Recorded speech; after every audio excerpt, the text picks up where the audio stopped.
I guess it's a game of perspective. What do you want? And if you are able to spend time during the day and attend the online coursework, which can be useful. Nothing wrong with that. It's a different format that different people prefer, and so whatever works, is good. If it works for you, that's awesome.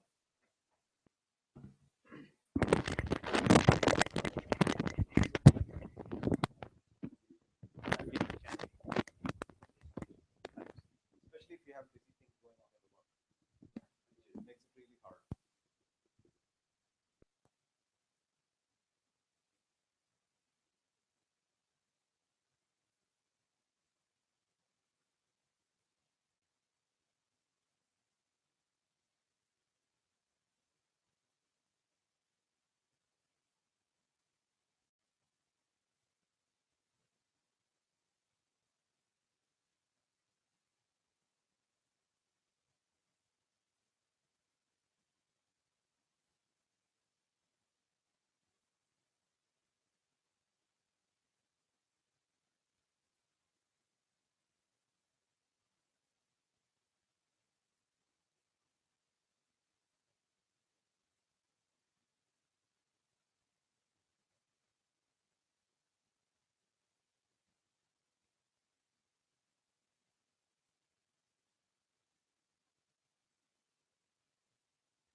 It's low battery already.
it runs out of battery very quickly.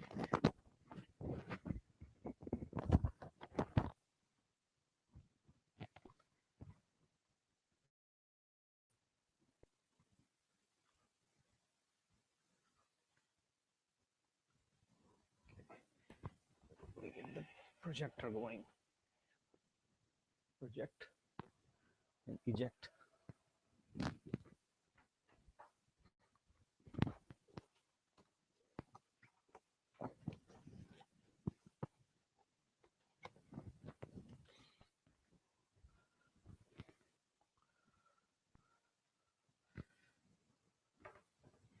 So the last time, if I remember right, we were doing the segments on using Chef.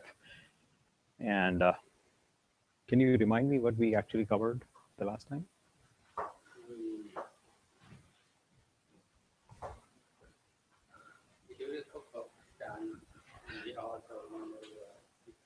I see. I remember now. Okay, good.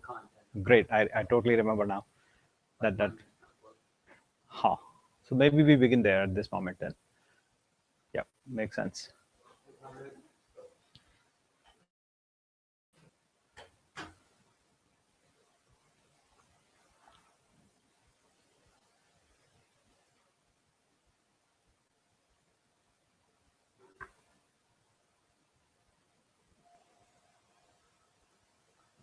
It's pretty noisy projector here, but we can live with that. If I just walk away, it will not be too noisy, at least for me.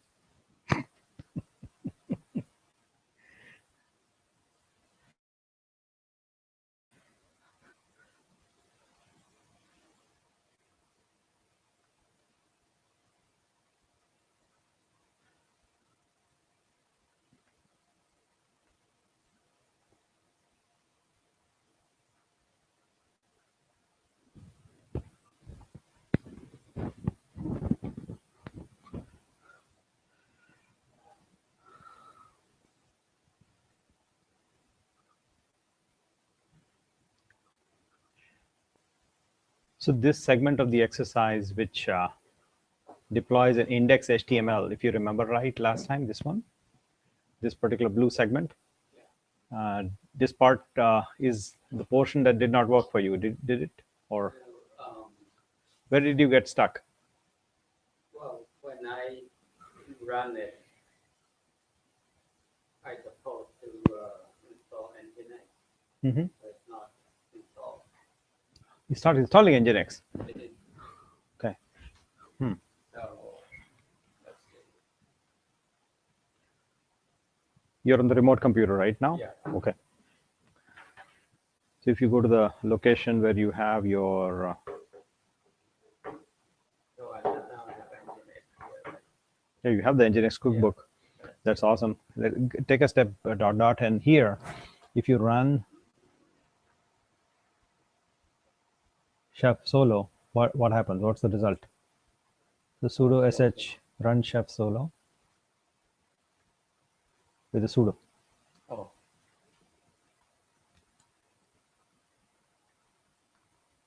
Sh. It's not executable, so you need to give sh as an give this as an argument to sh, like Oh, yeah. like sh and then the file name. Run chef solo.sh. That's right. Now this will invoke a chef run, and let's see what it does on that machine. So it'll start install the Nginx act. It started it also, which is nice. It started? Yeah, it started. How come I cannot see it? So now if you open up that browser and refresh, see what you see.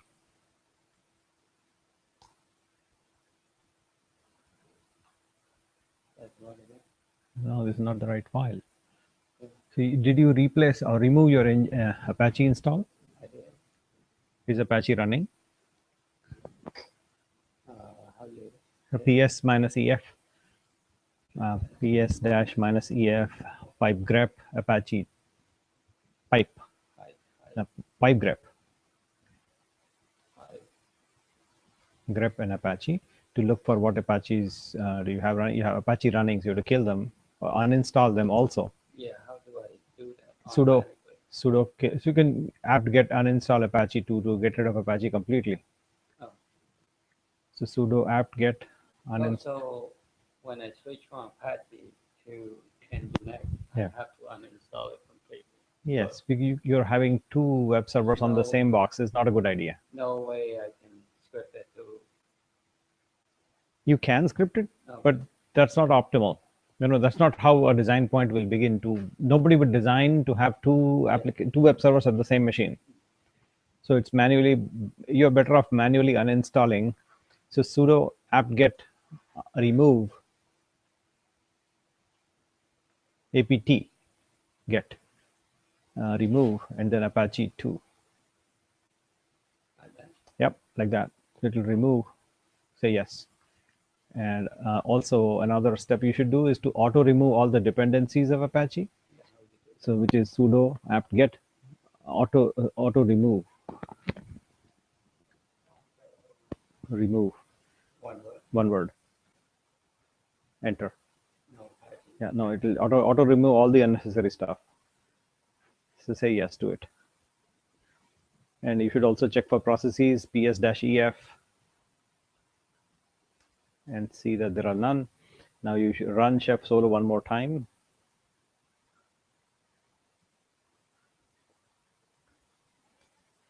And you should see it running this time correctly.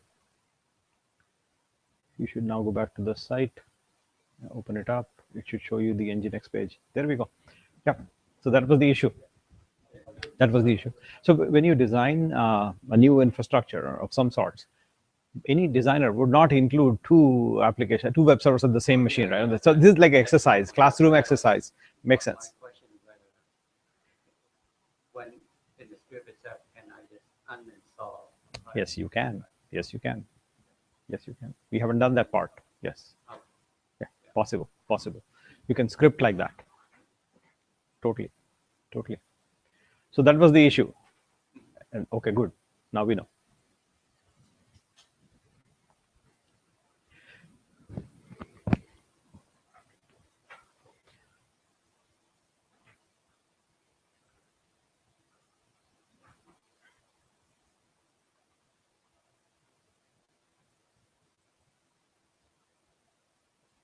So I think it is time for us to begin. How about that?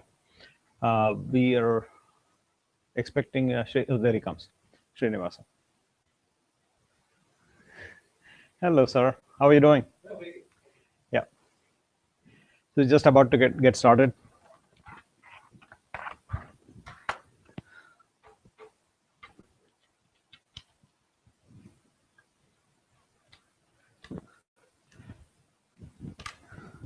So as you may have seen, the last time we tried to go to the documentation for Chef and saw a complex little picture. This is a simplified version of that picture, essentially. And what you have is on the left corner here in this segment is your workstation, which is right this moment your Amazon machine where you're working on. That's your workstation. In this configuration, the last time you ran, you also use the same box as your target machine, as your workstation, which is very uncommon. As you know, you'll be working on your workstation and you will be deploying certain things on a machine away from you. Right now, we are just running solo and running it right there, wherever we are, which is very, very uncommon. Possible, but uncommon. And we did that, which is okay. For an academic exercise, it was a good beginner exercise to begin with. A scenario that we also talked about the last time, which was you can manage something like a Macintosh or a Windows machine using software like these. And I gave you examples of Pivotal Workstation, if you remember and recall, which has now a new name, which I forget, Sprout. If you remember that discussion from the last time, you can use Sprout, which is a set of collection recipes for Macintosh, where you can use the same workstation, which is like this Mac, and then install whatever you want on that Mac and make it ready the way you want. Exactly the outcome you define can be produced by running Pivotal Workstation. and the new name for that is called Sprout. That is the new product that they have come up with. And if you run this set of recipes on your Mac OS, then you can run it right there on that box and make it work the way you want. Now, this is a uncommon way of using it. So having understood that, the typical scenario is that you work on some other place, not that very same place. So that will be the next logical way of us working on it. Like we have installed Nginx, we have installed Apache, all on the same box, which happens to be our workstation itself. Now, yes, it is a remote machine indeed, correct. But we are using that remote computer as our workstation primarily because on your Boeing laptop, you cannot install anything. So we just take a step away and go to the cloud and use that cloud machine as our workstation, because we are not at liberty to do whatever we want in this environment. So therefore, we shifted our workstation away from us into the cloud, and that is our workstation. Because you can do nothing here right now. It's lockdown machine. So we log into that machine and working on it. Yes, that is our workstation. So that is by convention, I would call it a workstation, Yeah. although it happens to be in the cloud, happens to be a server and all that good stuff. But not really. It's not a server. It's our workstation. That's why we are working on that machine. Some of us. Yeah. Some of us are directly working, right, using this machine as a workstation, which is also possible.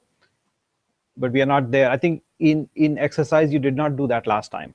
If I remember right, all of us were actually working on a remote computer using that machine as the workstation and also as the node.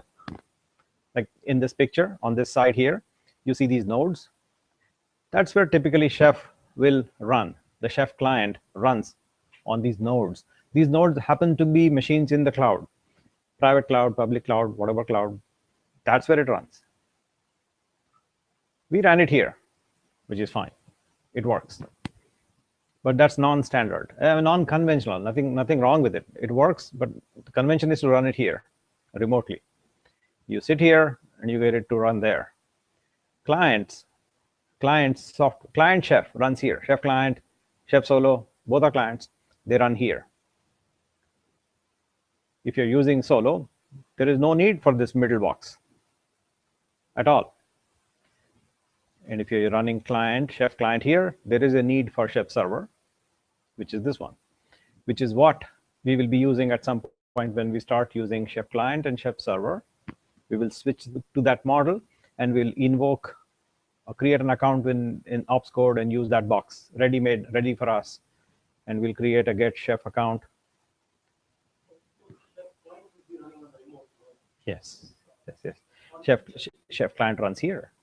Each of these boxes, however large that configuration is, 15,000 servers. Say, if you want to have, 15,000 machines in the cloud deployed in the next 10 minutes with a given set of blueprint that you have defined in Chef, and you want to make that happen, what you will do is start a series of steps, invoke Chef client on these 15,000 cloud computers, and they will run all here, all of them, and finish it off in the next 10 or so minutes or whatever time it takes. And they may look up information needed from the metadata, either from the server, in case you're using Chef client, or directly from the workstation if you're using Chef Solo. So Chef Solo has to provide a kitchen. Okay, here, take my kitchen, run it. And it will take the kitchen and run it. Whereas in case of server and client, the client will run here and look for information from the server. Anything you need, bring it down from the server. Cookbooks, configuration, data, whatever, passwords, any attributes associated with your infrastructure are stored with the server, and they will bring it down from here, as opposed to you providing it directly from your workstation. That's the subtle difference. All of it is possible. Almost all of it is possible in any Solo or client, meaning Solo on one hand is one product, client server is another, as you know.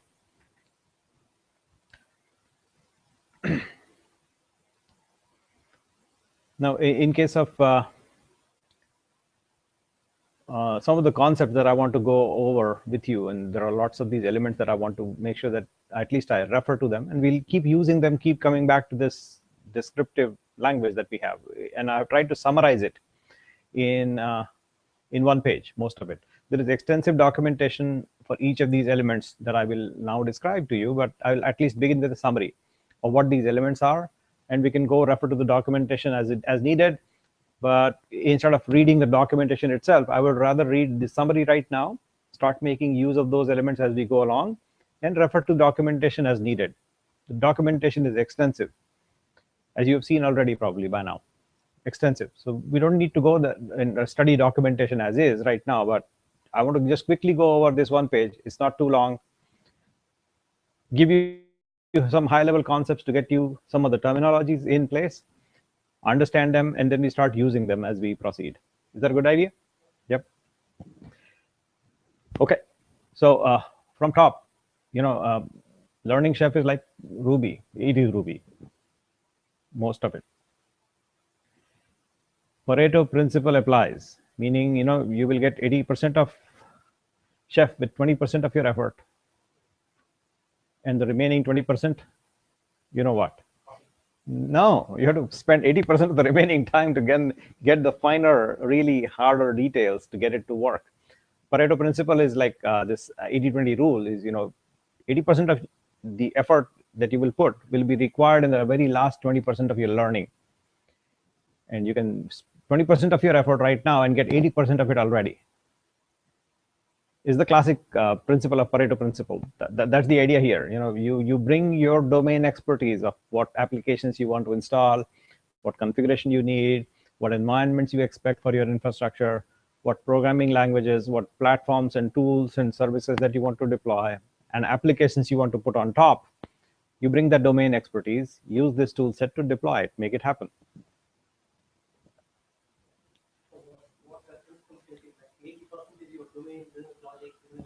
No. I think I confused you. Hold on. Let me describe this 80-20% again. So a classic 80-20 rule is,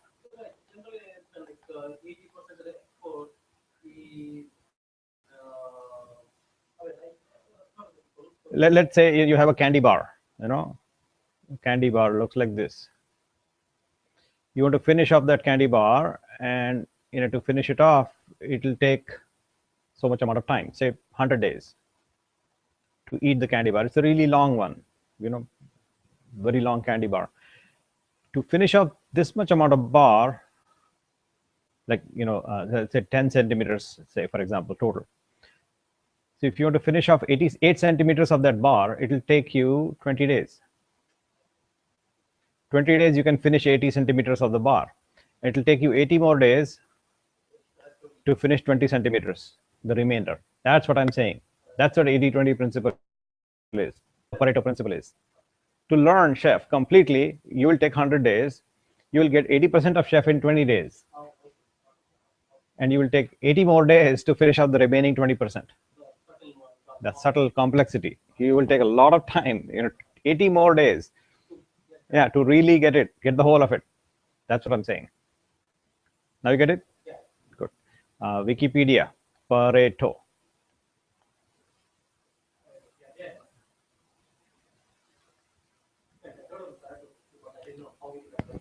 Yeah, it's not just Chef. Any learning, any topic, this concept, it's not exact 80-20, but broadly speaking, you can get a huge chunk of it by some amount of effort.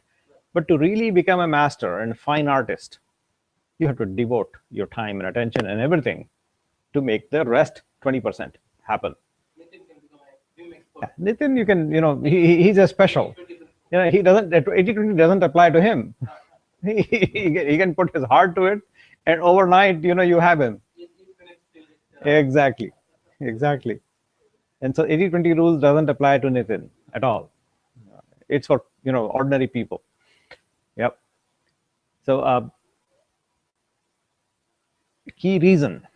Why do we use Chef? The fundamental reason in one line is this. Routinize the repeatable. Whatever is, do it one time, do it one more time, and then it becomes repeatable. I don't want to do it again. As simple as that, right? Make it, if it is repeatable, routinize it, make it programmable, make it automatable. And the whole thing is automatable, meaning you can not only script your code like you do, like Java or Python or Ruby or whatever you write, but also script your infrastructure. Like you may have seen a video I posted on, what was that name called? Infrastructure as Code. Did you get a chance to review that video at all? You should do that, please. It's on the classroom site. Yep, good. Thank you. Thank you for listening to me talk on video. So this is the site, and you will find it somewhere. Oh, not this site, but this site. Yeah, and this site, you will find it somewhere in here, that video. You should watch that, please. It'll help. If you don't want to really watch it, I can talk to you, maybe spend 20 minutes and describe to you, but I think it's better to just watch it. Please do. Some of the elements you get: efficiency. You manage your entire cloud configuration in one Git repository. That's how you should think of. Put your infrastructural blueprint, just like you put code, in a Git repository, and then you manage it. So anytime you want to make infrastructural changes in your data center, you do an Git up, update your Git, push it, you're done. That's the outcome. That's the ideal outcome. Scalability.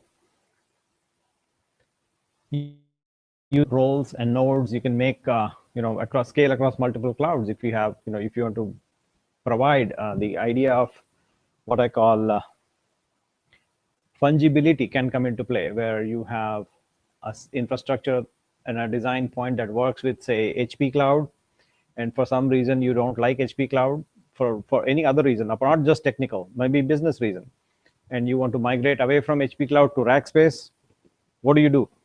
You say, change my IP address to this, and change my infrastructure providers and my keys and secrets to this, and run Chef again, and change my DNS entry, and I'm done. And I can ignore HP cloud, and I can go to Rackspace. It takes some amount of time, but it is doable.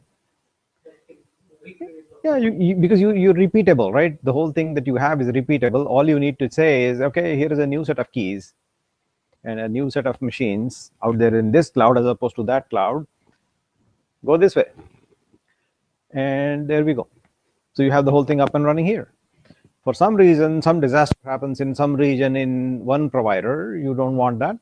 Switch. Gives you that flexibility that is otherwise not possible if you are not repeatable, if you're not routinized in the kind of repeatability that it provides. It gives you the ability to go. Not that you want to run from one company, your service provider, they might be good for you, you can use them. But the subtle business point here is these providers cannot and should not be able to hold you hostage.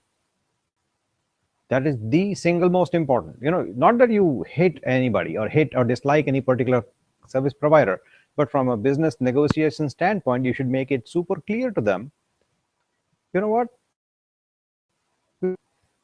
Good deal. Thank you for giving us good price and everything and good service. And we'll keep our infrastructure with you. Just realize that it takes me 10 minutes to move. And stick there. Don't go. Just tell them that I can move in 10 minutes. They will give you better service than ever because they know you can run and they want to keep you.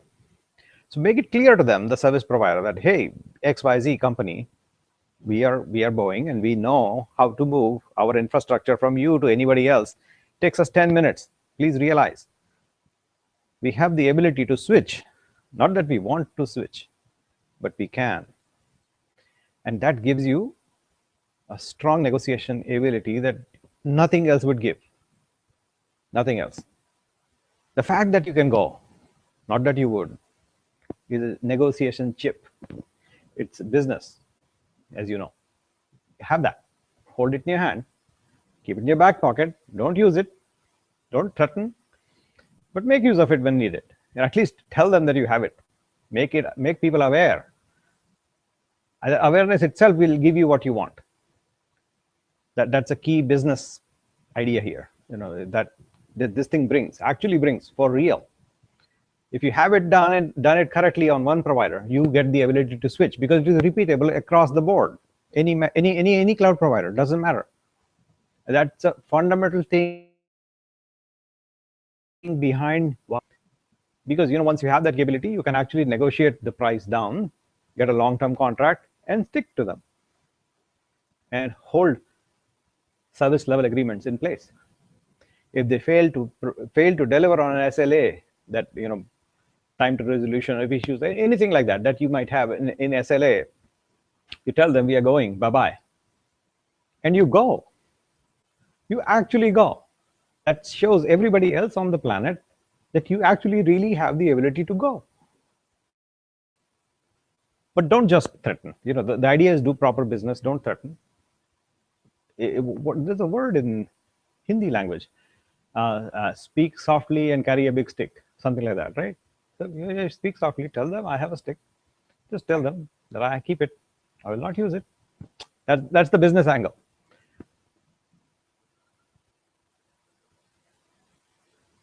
Keep your documentation in the same spot where you keep your code and keep your infrastructure.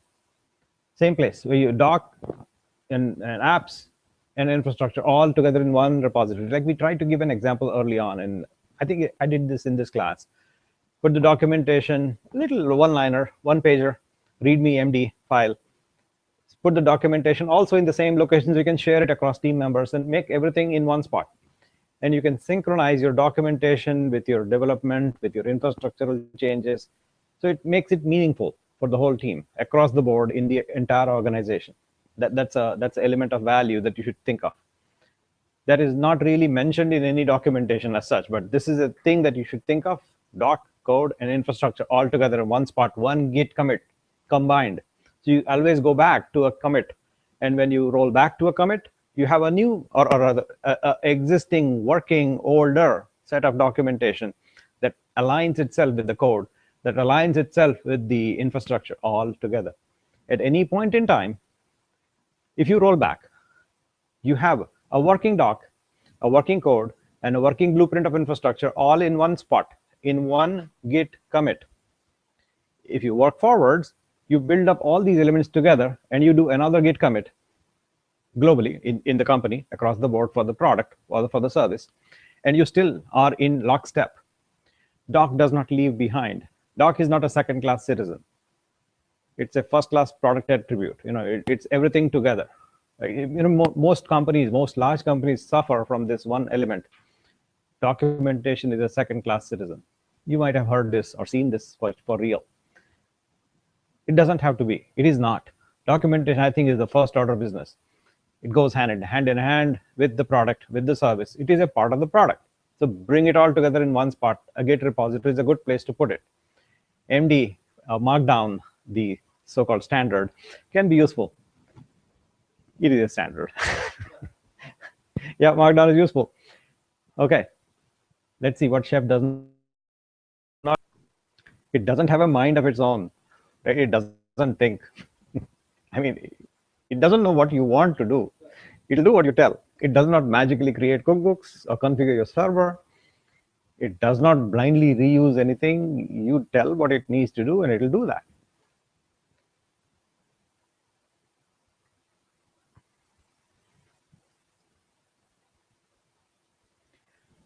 Broad nomenclature are items that you manipulate in your infrastructure from a computing resource or networking resource or any kind of resource perspective. These are the things that Chef will allow you to manipulate. Like in the infrastructure, for example, networking elements. We manipulated some files the last time. Just the files like this.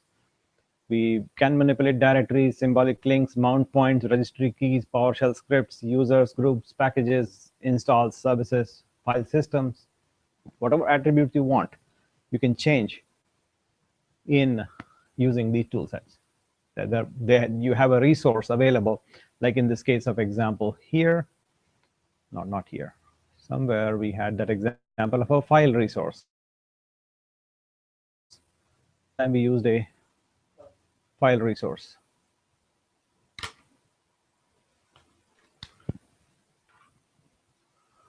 Where was the last time's exercise? here. Yeah, so there was this file resource that we used, this one. Similar to that, there are resources available for all these guys. A simple architectural diagram that I just described. Your workstation is where you work. The target or node is where you run Chef client or run Chef solo here at the node. And you may be using Chef server, depending on what you can use your own Chef server. You can use Chef server from these guys, like here. It looks like this. You can see what I have, manage, you will create an account here. So they'll give you 5 nodes, management of 5 nodes for free. So 5 of these boxes you can manage, and this you can get for free from here. You should be able to create an account very easily to do that. And at some point, not right now, but yes, you will do that at some point. And we'll use the Chef server also as we proceed along. Couple more things before we take an example. So this concept of organization is useful. It can be independent of each other.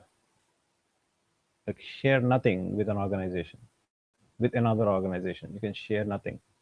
The share nothing concept comes from, it's completely isolated. It may be on the same Chef server, but it's like my company is on Chef server with ops code, and Boeing can also be on the same Chef server in ops code, but it's a different organization, which means we share nothing.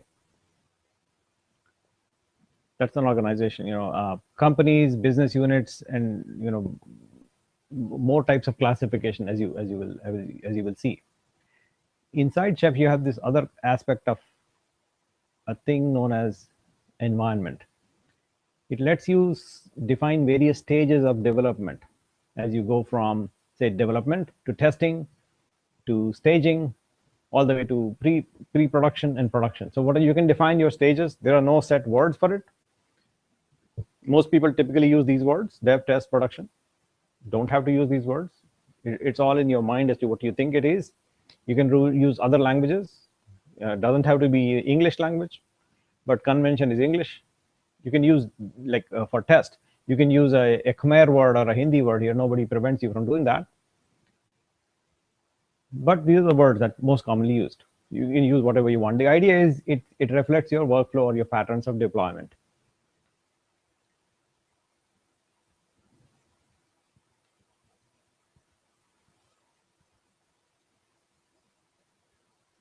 Now, this aspect of a role is another attribute that you should think of. The idea of a role is conceptually similar to what I described as the last time. I gave you a biologically incorrect analogy, if you remember that discussion, which was, it's totally wrong, by the way, but the analogy works. That you produce an embryo and you inject a DNA into it. Now, that's not biologically accurate, but in this concept, it seems to work. At least the argument seems to transmit, in that you get just enough operating system, and then you inject some DNA into it. Then it takes on a role, the role of a web server or database cache or a database server. So all you really need is a DNA injection onto a just enough server, just enough OS that you want. And then you inject your DNA and let it grow into a giraffe or a lion or a tiger or a web app server or a database server or whatever you call it. It's totally wrong biologically, but the idea works. I think people smile when I say that, at least. So that's the concept behind a role, is you take on a role as you grow up. What do you want to be when you grow up? That's the question. So when I grow up, I want to become a web server. Fine, here is your Nginx recipe. Right? That's the idea. That's a role. Now, a node represents the server in your infrastructure. Like you saw the picture before, it's the box that runs Chef client. Most of the run part, the grunt work, is done by Chef client or Chef Solo. Chef Server doesn't do much except that gives what you need here. Take some other information, but yeah, but it's certificate keys, passwords, all data bags. It'll transmit these information, but Chef Server itself doesn't do much. It is able to handle like 10,000 or so nodes at a given time if you have a decent sized server. It can really handle large loads because it's very lightweight in its function. Client is the heavy worklift. It's the workhorse. That's what it actually works. Or Solo is almost exactly the same thing as Chef Client. It's also the workhorse. And those things run on these nodes, which can be physical or virtual. Virtual as in what we are doing right now, away from us, in the cloud, virtual machines. Or it can be real for here, on your box, directly on the box, directly on the laptop. Can be directly on a bare metal machine somewhere in a data center away from you, but still be physical as well as virtual.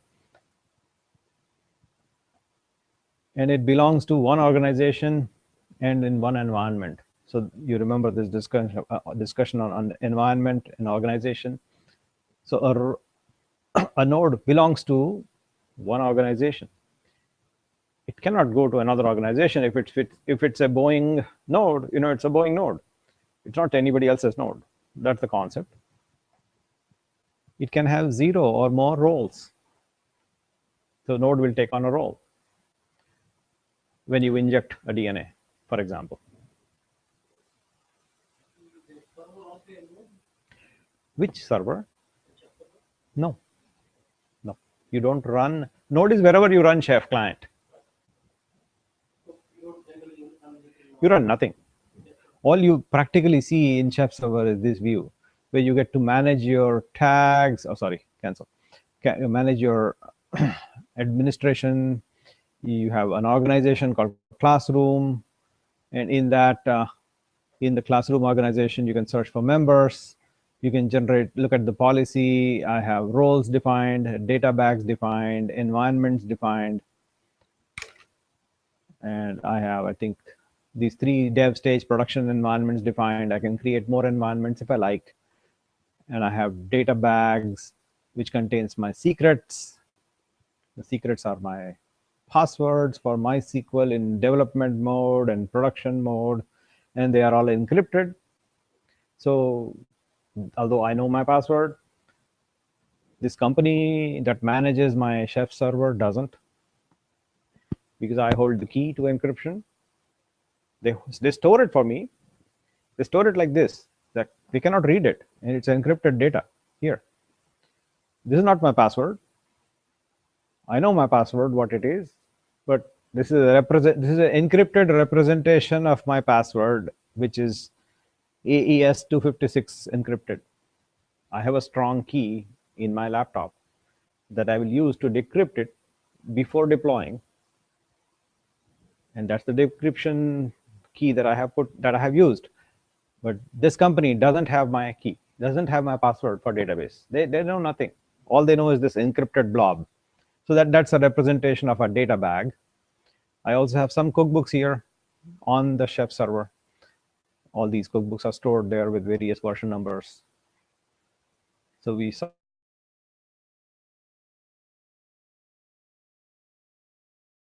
role. So you see some of that. That is what is stored in the Chef server. And the role of Chef server is, we don't run anything there. We just put stuff, and it gets used by Chef client when the client runs. And that's the function primarily of the Chef server. And you can use Chef to install Chef server on the box and call it your own Chef server, by the way. So Chef will use Chef to install itself. At least Chef will use Chef server. There's a binary for that. The GitHub and Chef server. There is a script defined here that will install Chef server for you if you want to use Chef server. And I think lots of detail defined here. How do you bootstrap a Chef server itself? But I think we can do that later on, not right now. We'll also skip this part, Chef server. I closed it on the site, on the opcore site. I closed that. We'll stay focused on our discussion, which is this one. Now, the chef client, which is the binary that runs on the nodes, machines that you want to configure as something. You want to give them a role. Now, the concept of infrastructure as code, you have already heard me talking about it, so you probably know this by now, is to programmatically provision and configure components. Typing mistake. Configuration code, which is to ensure that you have each and every node configure and comply with the policy that you define, essentially. Declarative interface to resources, meaning you declare the outcome you want, and the tool set will produce that outcome for you. You don't have to define how to do it, as you probably have seen in the previous run. Yeah, you define the file resource like this, like this. This is the file I want with this location and this name and with this permission. Now put it there. So we don't say how to create a file. The resource definition has that. yes. In this here, in the example here is to have a resource called cookbook file resource, and you are adding it to the main cookbook in the default recipe. So you generally don't say how. You do not, unless you're modifying, deviating from something that's already not defined. Then you have to say how. Most of the actions are defined already as a part of some cookbook somewhere. Yeah. In certain cases, you will have to write cookbooks, and that's where you define how. Extend that cookbook or create your own custom that you might have for some internal applications. Then you would need a cookbook that you need to write. And that's where the how part comes in. But most of the time it is to get to the supermarket and ask your librarian to grab the books from the supermarket and use them. And at times override them. And in certain cases, add your own cookbooks that you will use as you go along.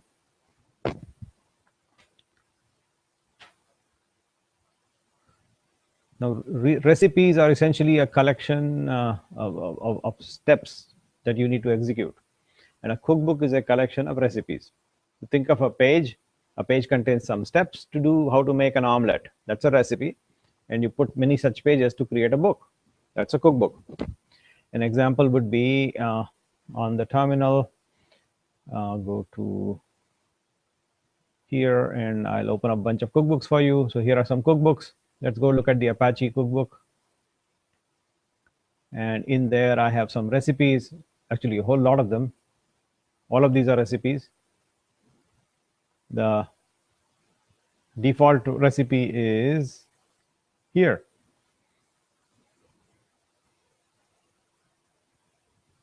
And then these other recipes regarding IP tables, log rotation, access compatibility, actions, alias, lots of different recipes are available to work with Apache. And all of them are collected in a folder called recipes, and that is the Apache cookbook itself. A cookbook contains a whole lot of other things apart from just recipes, like templates and files. Yes, you just saw this. Cookbook having so many recipes already. And the recipes are meant for specific things that are required for that particular application. For example, let's say here, this particular recipe is the Apache module rewrite or mod rewrite element. So you will invoke this recipe when you need to enable that mod rewrite module. And that segment essentially will do that part.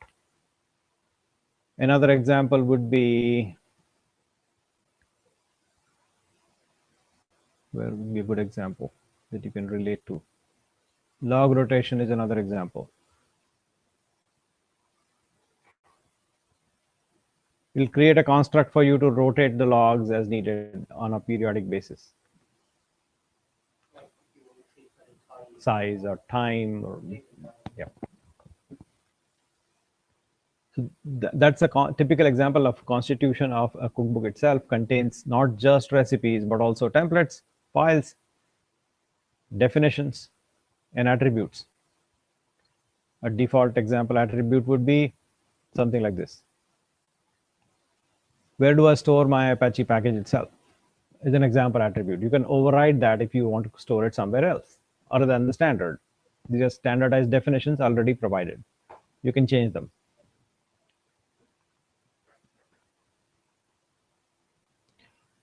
What else we have? So here is a example snippet. Invoke a package, as simple as that. Use a template, like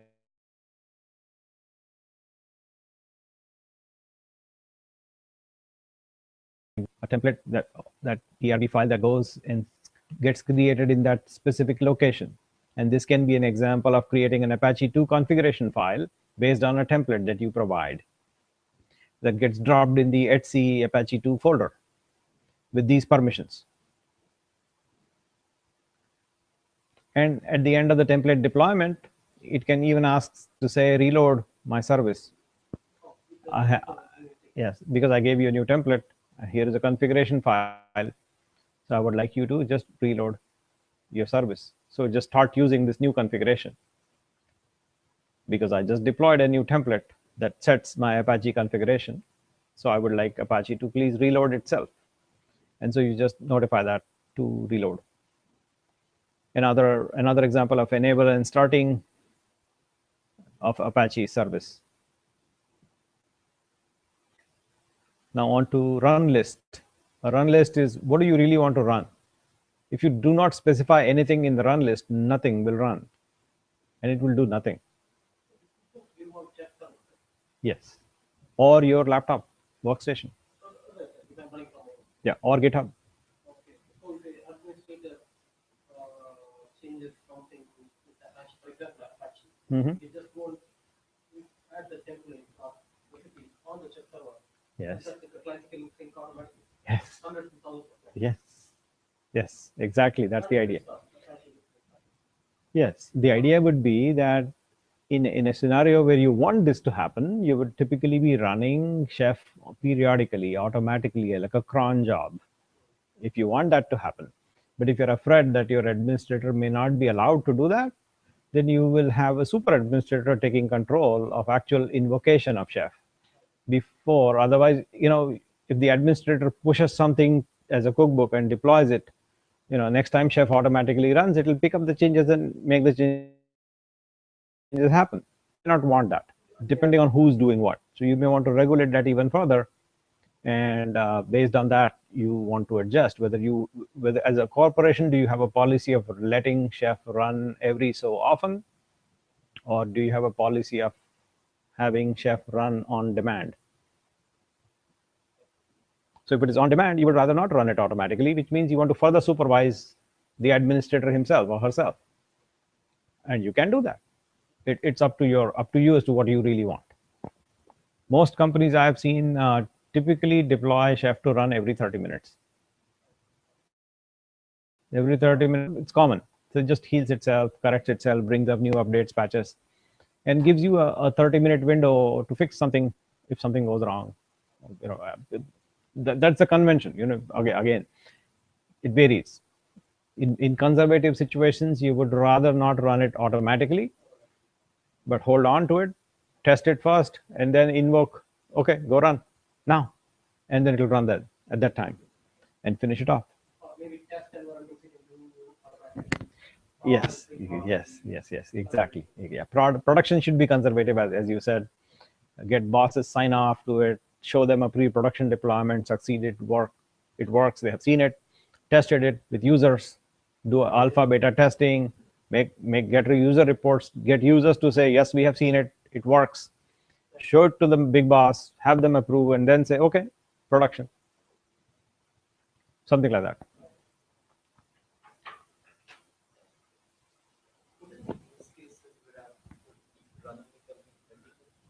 The use case is that if you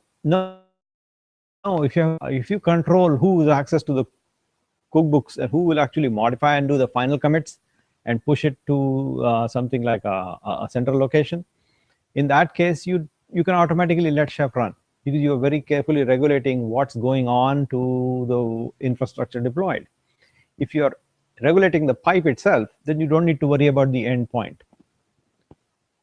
Where the water is going to flow to whichever endpoints. If you're not regulating, if you're not regulating the pipe itself and you're letting the pipe flow, then you need to worry about the endpoint. So if the scenario in which, if you are very careful in making sure that the very last commit on Git that gets pushed out is carefully evaluated and studied and understood and approved and signed off, then you can go automatic. All you need to at that time do is push. And when you push, you're done because you get picked up, right?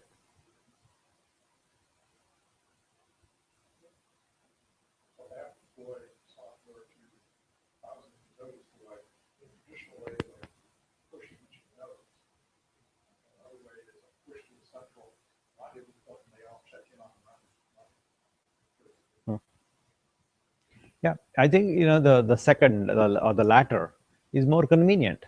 If you're careful in pushing out stuff, if you don't like who's my friend used to joke like I have a grill and I am grilling meat, and I have this habit of throwing half done meat across the wall to my neighbor. Hey, go eat. Now that can cause some serious trouble if you're not cooking it properly. So if you cook properly, then you can throw it across the wall and the neighbor will catch it and eat fine and be happy and all that. But if you undercook, something might go wrong, right? And that's a problem. So you have to be very careful. If your cook is doing it right, you can distribute comfortably and let people eat automatically. So throwing meat across the wall is not a good idea unless it is properly done.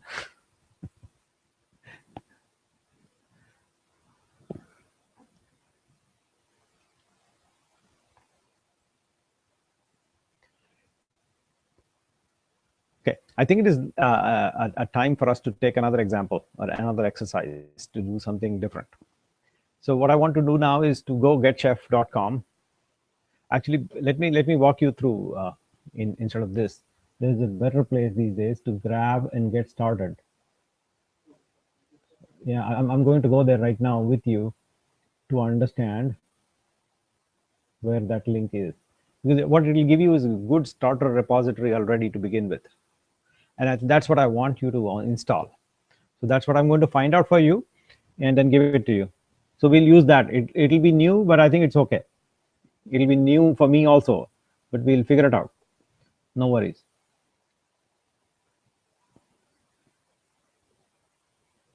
Yeah, this is it. I think so.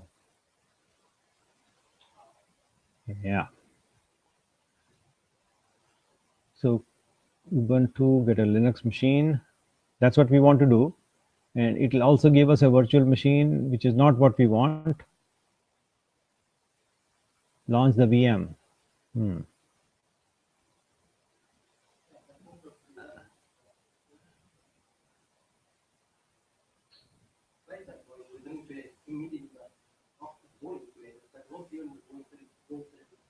Huh.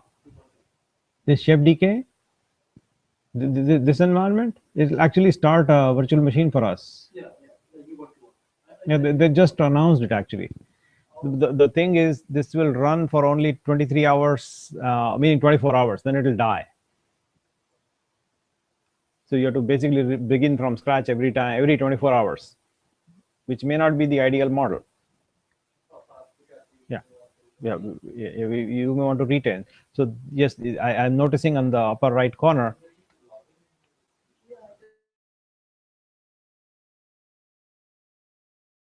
this I think. So what you can do is either use this as you like, but it's only for, yeah, CloudShare. They give you a machine in CloudShare and use that, which is one way of doing it. The other way to do that is just get that Chef repo and use it on our own cloud instance. If it is our own cloud instance, it'll let us do whatever whenever we want. So I think the other way is use our machine, use their repository is what I want. Not that box, because the box will die in 24 hours, which is not exactly what I want. So I will not go there. I'll log out, not CloudShare.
So I think I will build ourselves. We'll build ourselves because that machine, they seem to be using a third-party service, which is CloudShare, which is not what I want to go.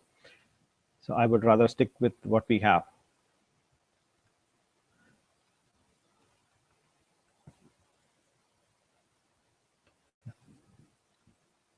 Okay. So let's see if we can open up an account with GetChef. And that would be a good step to start. So getchef.com and create an account would be the step I would like you to do, which is go to management console button. And I will log out from here. So I'll see what you see. And begin with that. So do not have an account. So get here to get started.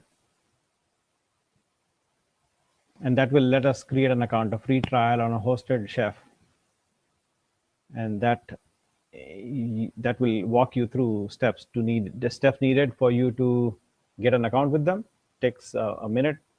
And then we will get some keys. We need actually 3 things from them. And I'll write down those 3 things we need from them. In order for us to use Chef server, we need 3 things. And those 3 things are a personal PEM file. We also need a organizational PEM file. And a third thing we need is knife.rb file. That's what we need to get from this company. The company is called getchef.com. They give us a hosted version of Chef server. And we are looking for these 3 things for our account from them.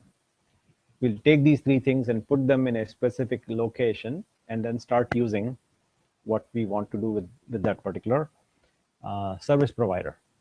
Essentially, what we are doing is, yeah, three things. There are keys and a knife configuration file. That's right.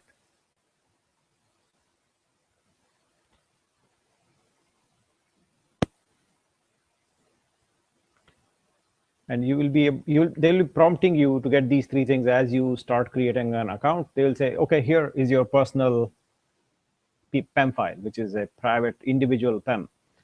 They'll ask you to create an organization and create a new organization, and that will give you a organizational PEM. So each one of you will become a Boeing on your own, for example.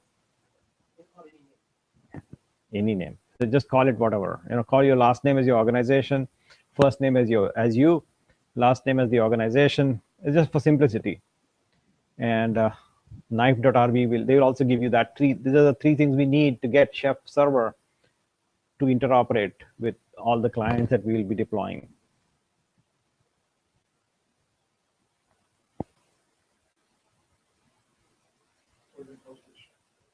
Yeah, we'll be using hosted Chef right now.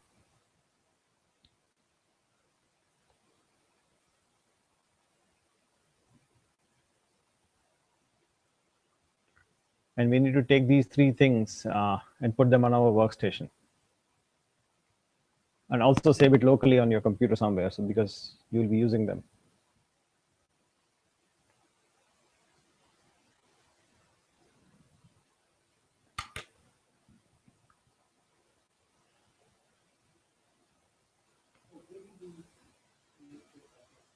Huh? Yeah, if you give you a link to download starter kit, did they give you that? That's exactly what we need. So yeah, download starter kit, it'll grab and give you all the three things together. Yeah, so that starter.zip is what you want. Okay, that's still intact. So yes, you want that starter.zip that you just downloaded. Keep it safe. It has three things you need already. So you use your first name as your personal name, use your last name as the organizational name, which can be a company name or Boeing is probably taken. And they'll give you knife.rb, all these three things together with some other things in a box called .chef-starter.zip. Keep that zip file as is. We'll need it. And I want to see what it contains today because it might have changed. So I'll see, unzip it, and it will create a Git repo for you, I think.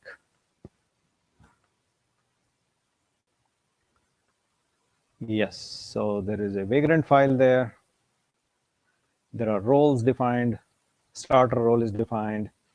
There is a README file and a cookbook for starters. I think the starter cookbook, and sweet deal. Okay, so that's what you get. Can you please put this entire package you downloaded into a Git repo and share it with the class, so at least we can refer to it, as because everybody has their own. Make sure you ignore your keys. Don't push your keys. Yeah, I'll tell you that folder. So you have a folder already called chef-repo where you unzipped it. When you unzip, you create a chef-repo, and in there you have to put a gitignore file, .gitignore, and there you need to ignore your keys. The keys are where? Where are the keys? The PEM files, PEM. They're not ignored because they should not be. Oh, they are. Okay. So in that folder, if you have a key stored, so you exit out from here and go to examine the keys, or .chef folder. There it is. So you don't want to push your keys; they are private to you. With these three things, you want to keep them safe, and then push the rest. Push the rest to some GitHub location, so we can refer to it, because I don't have a latest copy of this chef starter. So you basically go to gitignore again and remove the ignore, which will ignore it, gitignore, a VI. And so you go enter line, you knock off the line number 2. So it will not ignore. And sweet. And now you'll ignore your keys. Now you get init dot, get add dot, get commit am comment initial download, and then push it to some git repo somewhere out there. Before you push, you need to create it, I think, remotely on GitHub.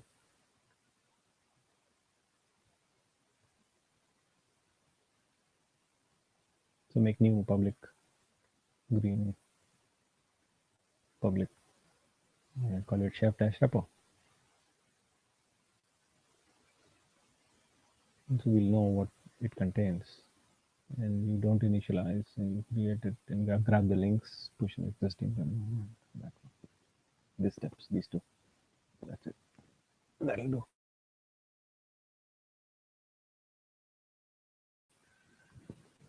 And paste. Yeah. And a git push. Origin master. -u origin master.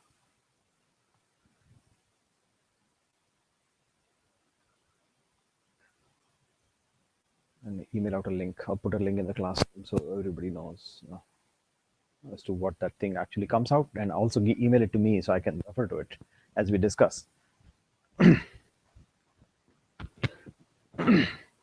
So what we have is what Michael is giving us a link on. And that link is not here yet, but I'll go to Michael's profile. Are you Mike the man? You're not. What are you on? Okay.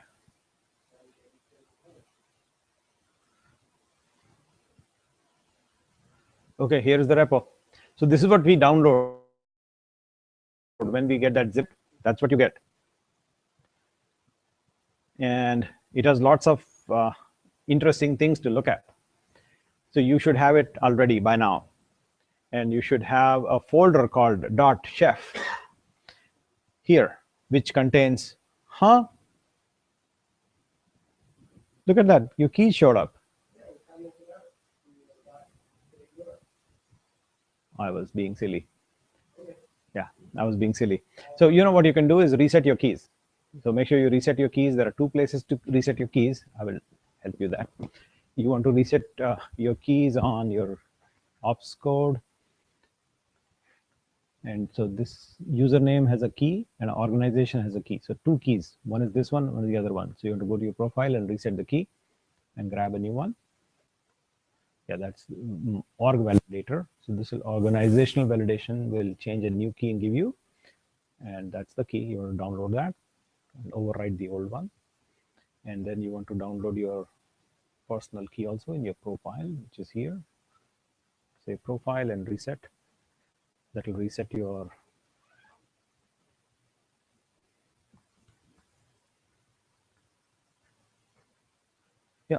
reset key. This one should be it.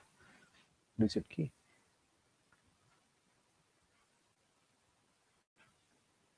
I think it is in the profile.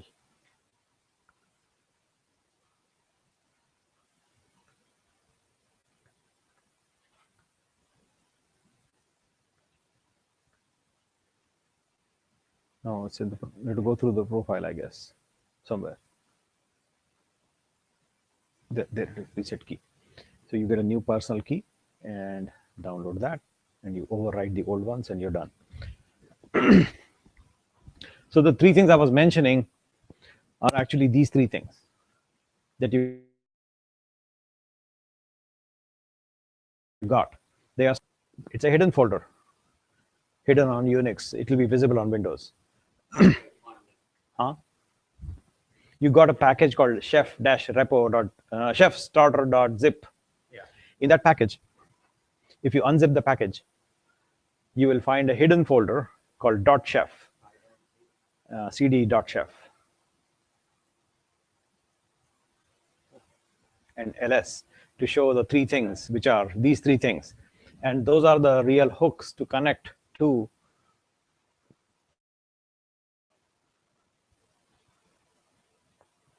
so inside that we have these three things. If you look carefully what those three things are, there is this Mike J Cranville.pem, which is the user's individual user's personal secret. This is the corresponding key you need to keep it private. These are the private key. The public key is with them. You have the private key here. Similar to that, as an organization that each one of you created, in your organization, you have an organizational key, which is this one, which is also a PEM file. It's a private key, RSA private key, looks like this. And that is the key that all the machines and people in Mike's organization will be using. The Mike org validator PEM. That key will be used by anybody in that organization. Since Mike has exposed these keys to us, I made sure that these keys are invalidated. So they're not valid anymore, but they're here for dummy. Just for example, they will not work, even for Michael.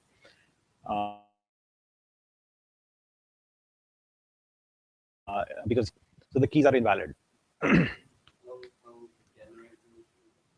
So he generated new key by clicking on the management console button and asking Chef server to reset the key.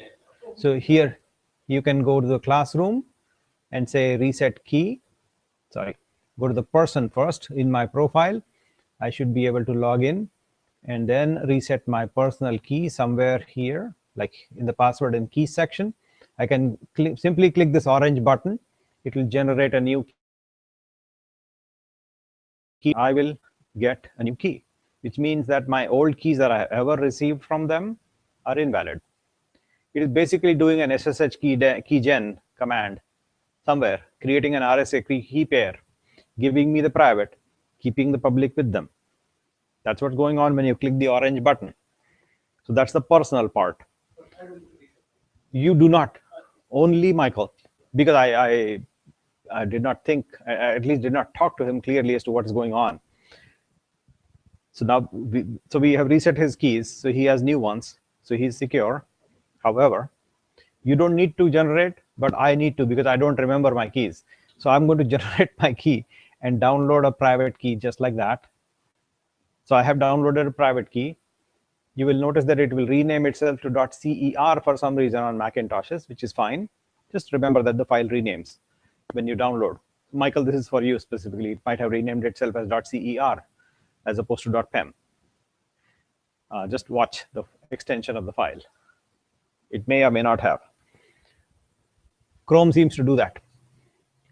Now, back to the management console, look at the organization. In my case, I have multiple organizations, and I'm going to use one of the organizations that I intend to use. Go there in the organization and then reset validation key.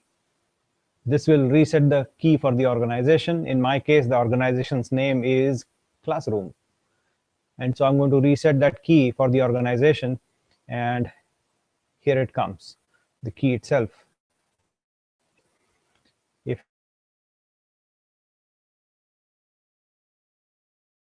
I need to show, which is good, so I have that.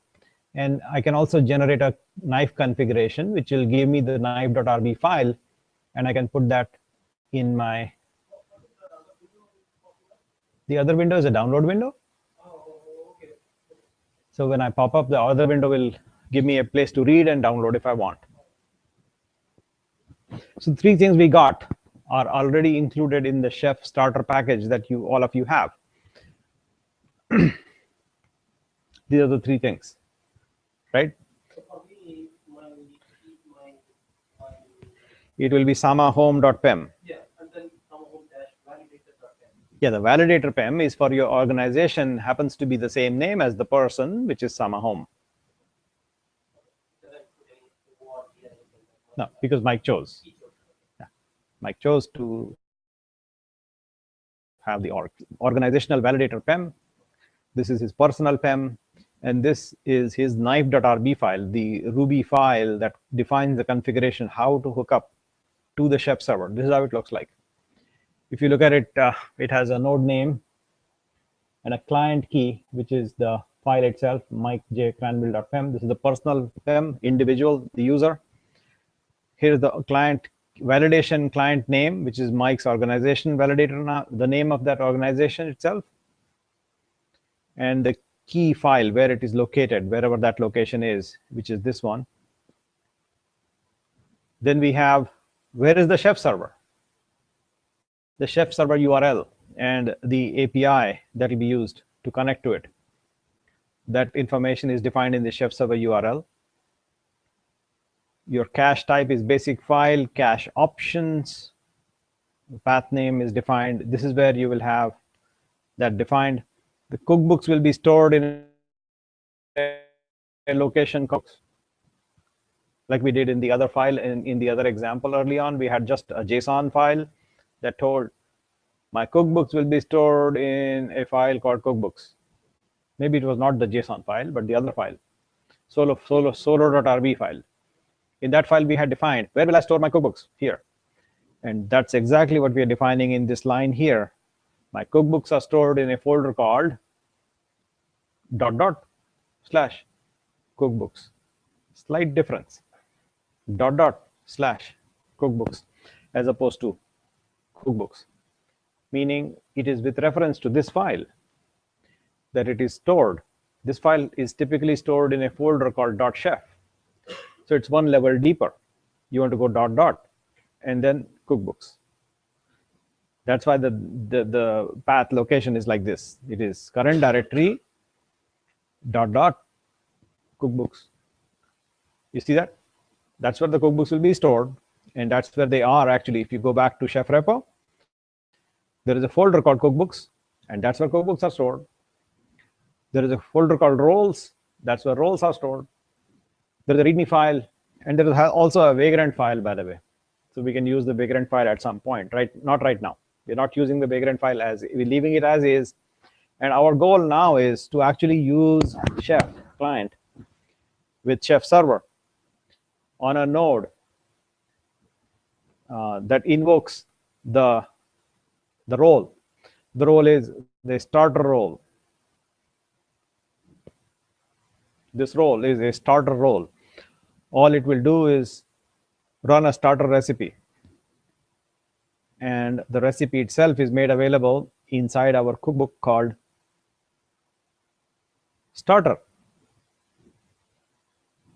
And inside there, they have provided us a default recipe, starter, cookbook, and a recipe, and a default recipe that contains a log file, a log entry actually. All it does is says, welcome to Chef. That's a log entry you will see. That's pretty much it. In the Chef run, at the end of the log of the run, it will say, welcome to Chef. It's a really, really starter recipe. And that's what we will do with this beginning step. So we will, the easiest and simplest way to invoke this cookbook is to actually just run that Vagrant file. Practically, if you have Vagrant setup, which some of us have, you can just invoke Vagrant up, and you have it. You know what I'm saying? Oh, ouch. Okay, sorry. Yeah. So Vagrant. Right now, I think it's a Boeing laptop, so you cannot install it. Personal laptop, you can install Vagrant. But before you install Vagrant, you need a virtual machine container, which is VirtualBox. Do you have VirtualBox installed? No, not yet. So Vagrant is a Ruby around VirtualBox. It will create a virtual machine and then run Chef client on that virtual machine with the starter recipe, which will then get invoked from your Chef server, and run Chef client on that virtual machine, which will happen to be running inside Vagrant if you invoke the Vagrant file. That's the idea behind this Vagrant file. So let's look at that inside and see what they're doing is getting a ops code Ubuntu 12.04 machine. from this location, Amazon AWS S3, define its name as host name as Mike J. Cranwell starter. And then most of it is commentary.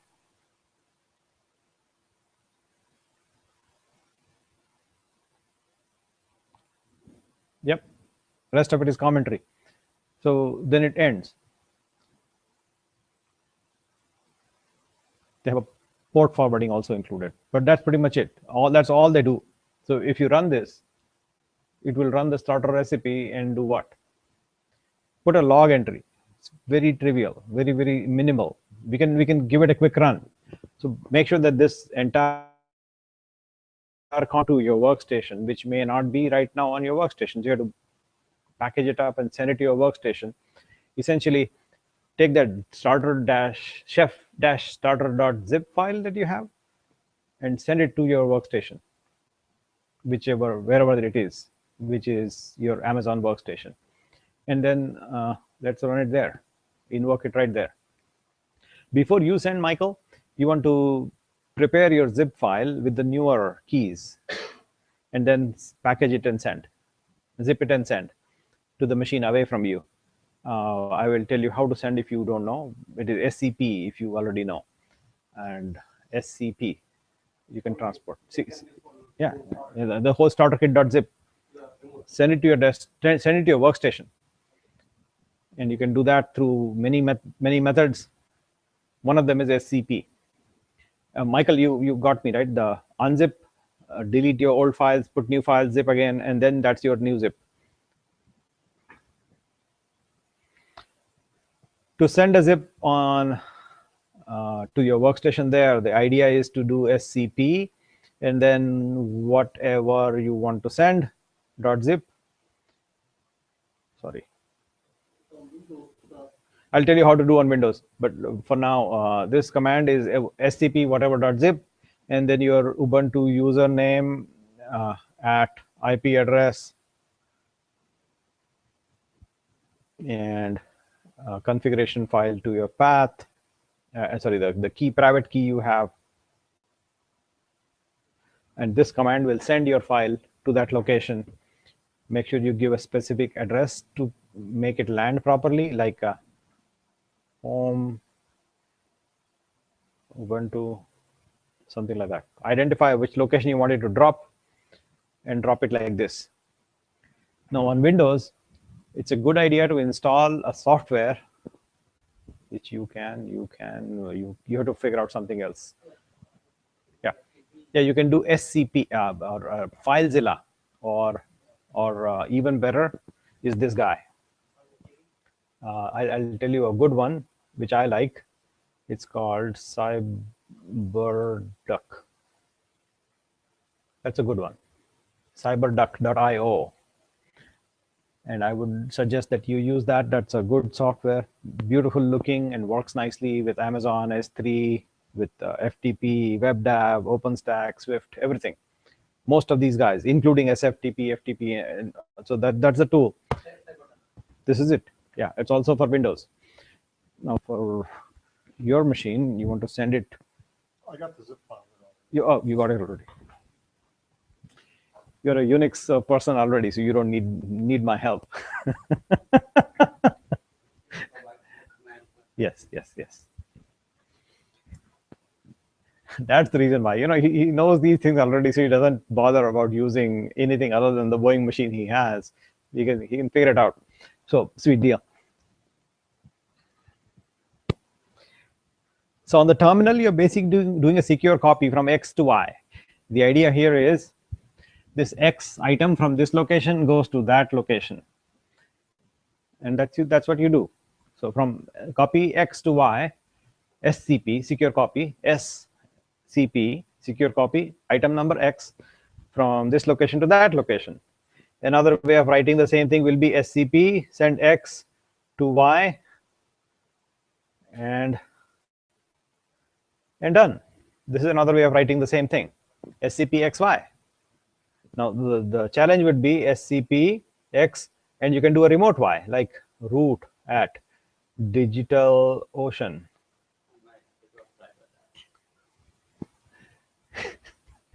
CyberDuck is fine. I have to go and find and copy my private key and stuff. I know it'll kill. It's easier to go CyberDuck, much easier. If you want to go that, but terminal will work just fine. So now once I have a CyberDuck, I can go to Firefox or say operate on Yes, Firefox is another way of sending SFTP files. FireFTP will also work. but this time CyberDuck. CyberDuck is a standalone app, so it will let you push, transport big amounts of files, even to S3 and OpenStack Swift. So you can do multiple protocols. So it's a yellow colored object. Yeah. I just installed CyberDuck. Huh. So you press Control J. Oh yeah, sure. But I installed as well. I see. So your thing got Norton said, "Yeah, are you sure what you're doing?" That's what it says. Norton is coming in the play. Norton antivirus. So Maybe it is. Oh, okay, it's an executable. Say yes to it, and then it will actually install. Your Norton antivirus is killing you. Yeah, now it starts. Okay, now it starts. Yeah, Norton did not like you downloading random stuff on the internet. yeah. That's what happens. I will do it. So now it is installing. Now it is. Sweet.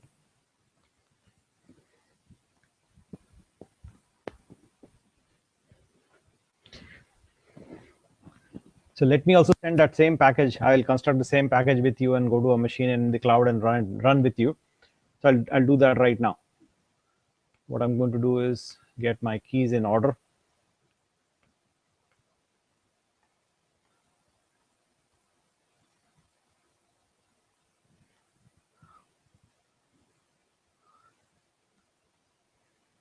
And I will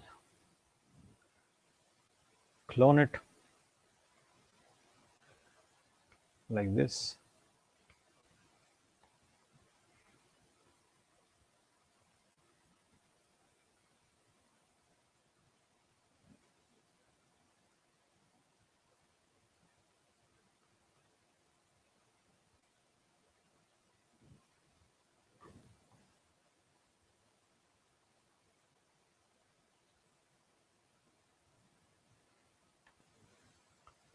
So I'm cloning an entire repository I received from Michael and opening it and then dropping my keys in the right location.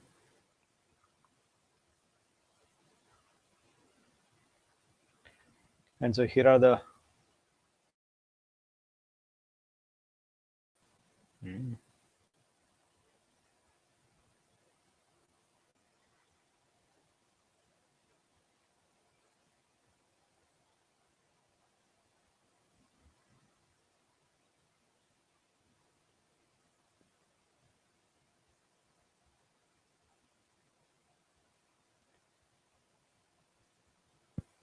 Oh, Michael, you overwrote it, knocked off the keys. Did you? Aha.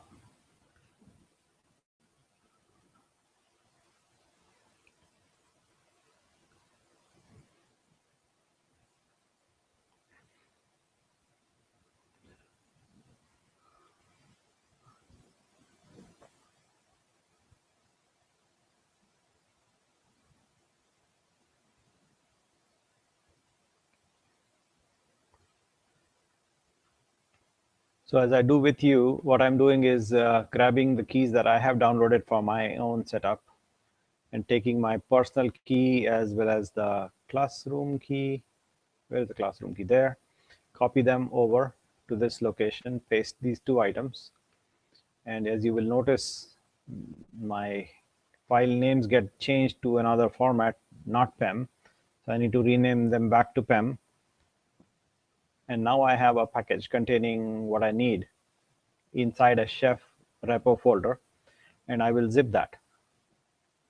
And I will zip it, the whole thing.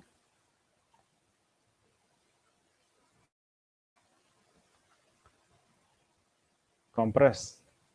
And here is my chef starter .zip that I have. And this chef starter that I have located in this folder, I will take that chef starter and move it to an Amazon machine. So before that, I'll create an Amazon machine.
Yeah.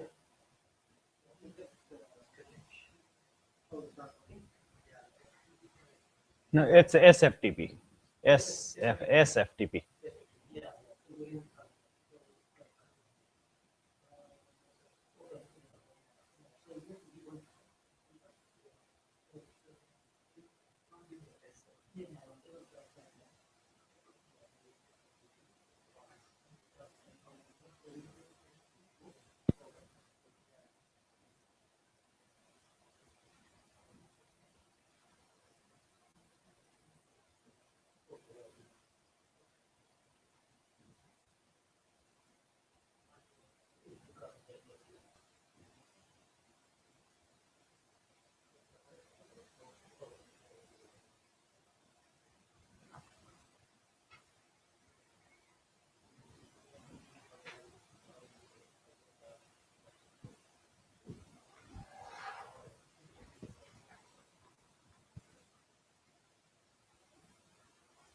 Says that it executed.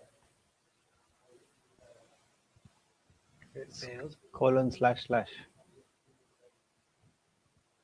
At the end of before the home, it's ://.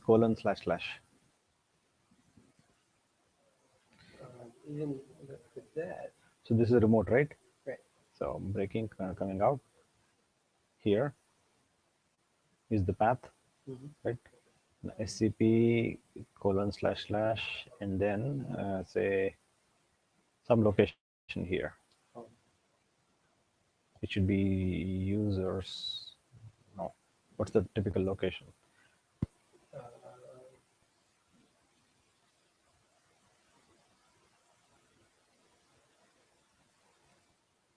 Okay, let's log in there and find out. yeah. Is this one? So it's root.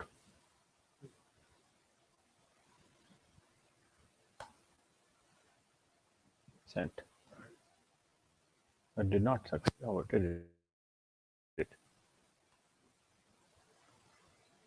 There.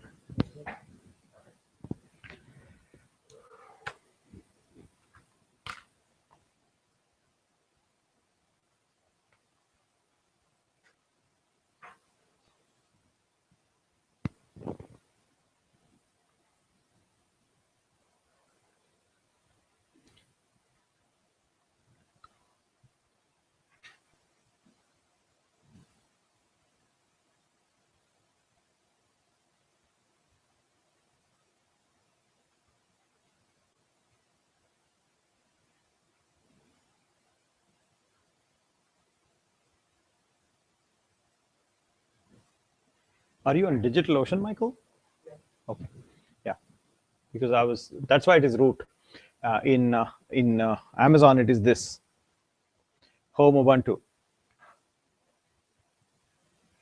So I'm going to take SCP and then chef starter zip file and then say Ubuntu at IP address : / home / Ubuntu, and there it goes. Permission denied public key. Okay. Then I have to give my key also.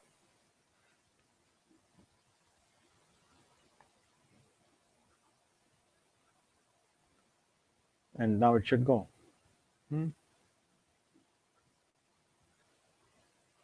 Yeah, now it should. What? Not a directory?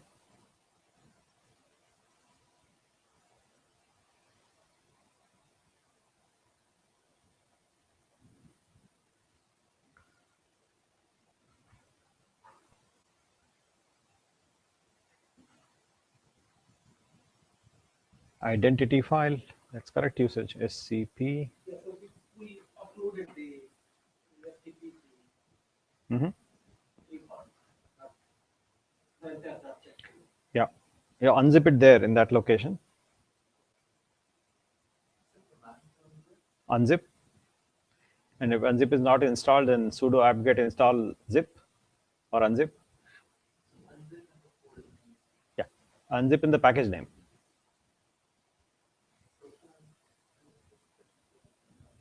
So sudo apt-get install unzip. Yeah.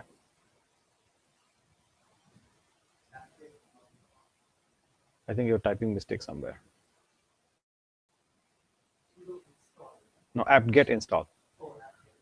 Like I'm going there right now, so you can see with me. So I'm there on the remote computer. In that remote computer, I have this chef starter.zip. I will say unzip, and it is not installed. So it will say currently not installed. It will give you the command to install it right there. So copy that command and paste it, and then it will install, and then it will succeed next time, like this. And so now you have the unzipped version.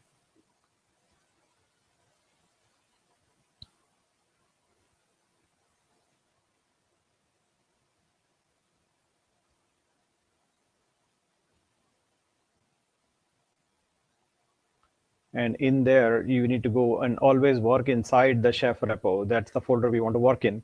And inside that folder, pwd is the folder we want to work on, is this location.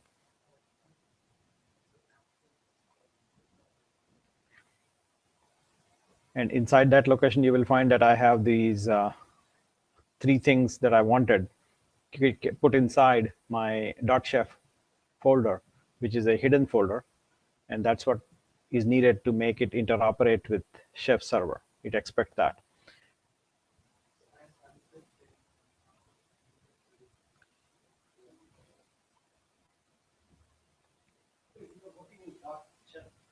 So I just uploaded only 3 files, not chef one. Not center, not chef that. No, you should upload the whole package you downloaded, Oh, which is the starter. which is the starter.zip, chef starter.zip. Yep. The next step for us to involve is actually to install Chef on that remote machine we just have, which all of you have already, but I don't. So I need to install Chef.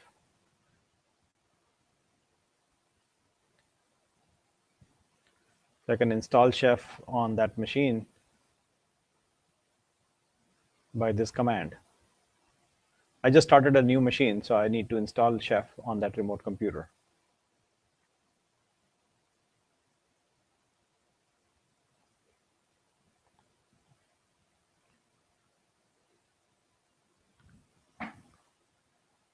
All of you already had it.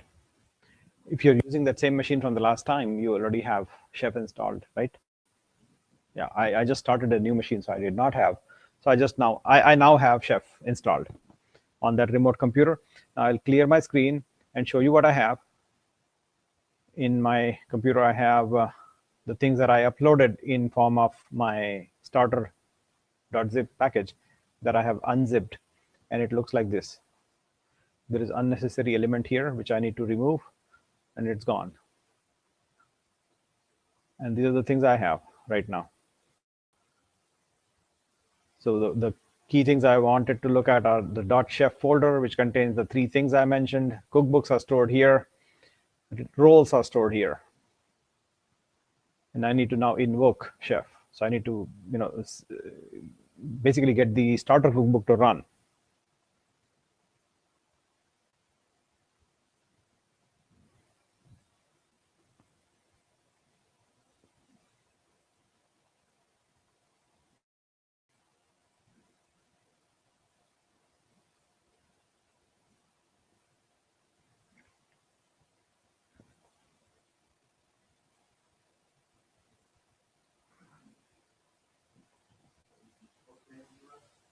sudo chef client, but it's huh? Yeah, it failed on me also. I'm trying to understand what's going on. You're running an error. Yep. So hold on. The error looks like Chef is trying to say, what is my IP, what is my host name? Yeah. And it's coming up with a host name that's not resolvable. Yes, same thing, same error, right? The same error I got it says unable to resolve the host. fundamental problem. Yeah, unable to resolve the host, and we are on the local machine. So the problem is that your virtual machine thinks it has a 10.0 address. But from the outside, it's some other. Yeah, it is from the right, correct. From the outside world, it is this. Ouch. From the outside world, it is a public address. Yeah.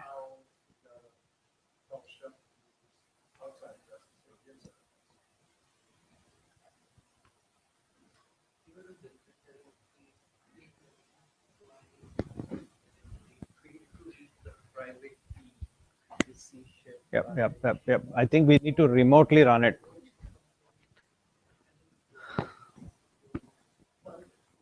I think we are running into the same problem, all of us, same exact problem in different words.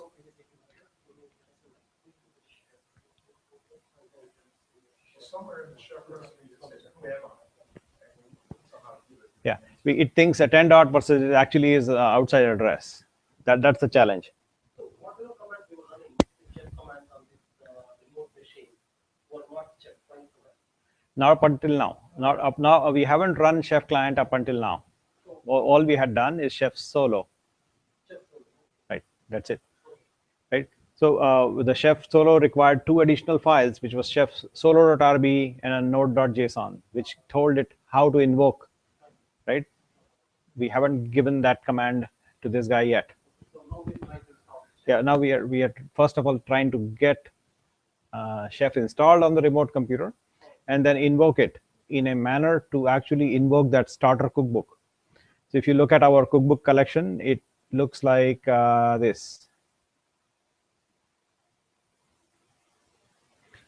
Right? This is what it looks like. We have a cookbook stored in the cookbook folder and a role stored in the roles folder. And we have the problem we are now trying to solve is how do we run chef so it takes on the role. The role is starter and the cookbook is starter. And all it does is puts a log entry in the sequence of chef run. That's all we are expecting to see. The thing that I need you to focus on is how do we tell, like in the case of example that we ran the last time, what did we do? Is if you remember this, we had not this example, the last time example.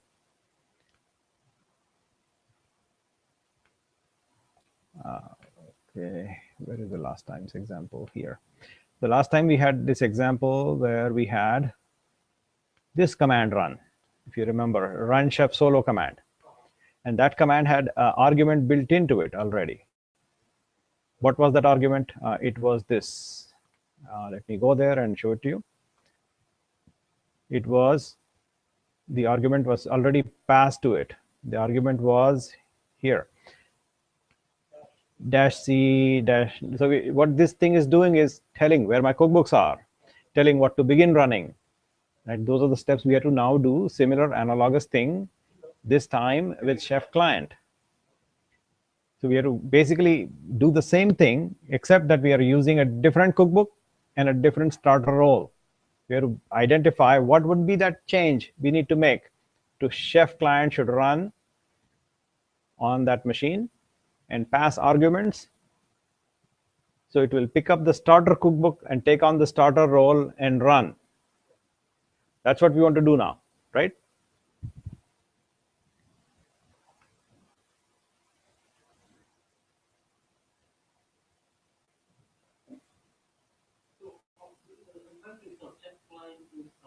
Chef client install is very simple. It's like this. It goes like this. So you go to say chef client install, and there is a download link. You just run that one command, chef client, and here is the command to run. Ubuntu version and architecture. That's the command you run, and it installs Chef client anywhere, any Ubuntu box. This command, it will install it. Just run Chef, and it will say I don't have it. So I have Yes. run that chef. Yeah. Are you, if you're using the same machine? Yeah. I think I'm doing the just imported the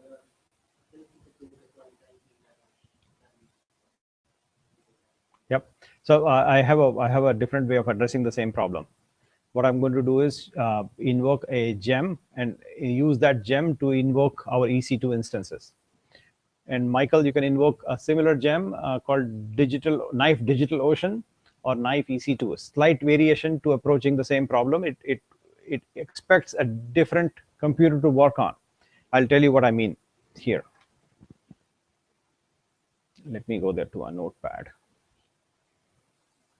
So what I intend to do is, this is our workstation. This is where we are sitting, and our chef dash repo sits here. And it has the .chef folder and the 3 elements that we talked about, 1, 2, and 3, right? The personal PEM, the organizational PEM, and a knife RB. Now we need to use a knife tool to operate on a different machine from outside. That will solve the IP address problem that we are running into, which is on this other box. This is the other box. We will invoke knife tool to operate on this box from outside. So we are sitting here. This is our workstation. We'll operate on that box here, any number of boxes, and we'll use a tool called knife to operate on it. That's our model. That's the way it is intended to be used. That's why we are running into that problem that we are trying to sit on the workstation and run our chef recipes right on this box, as opposed to sitting on the workstation and invoking on remote boxes. To invoke it on a remote computer, we need to use a knife tool.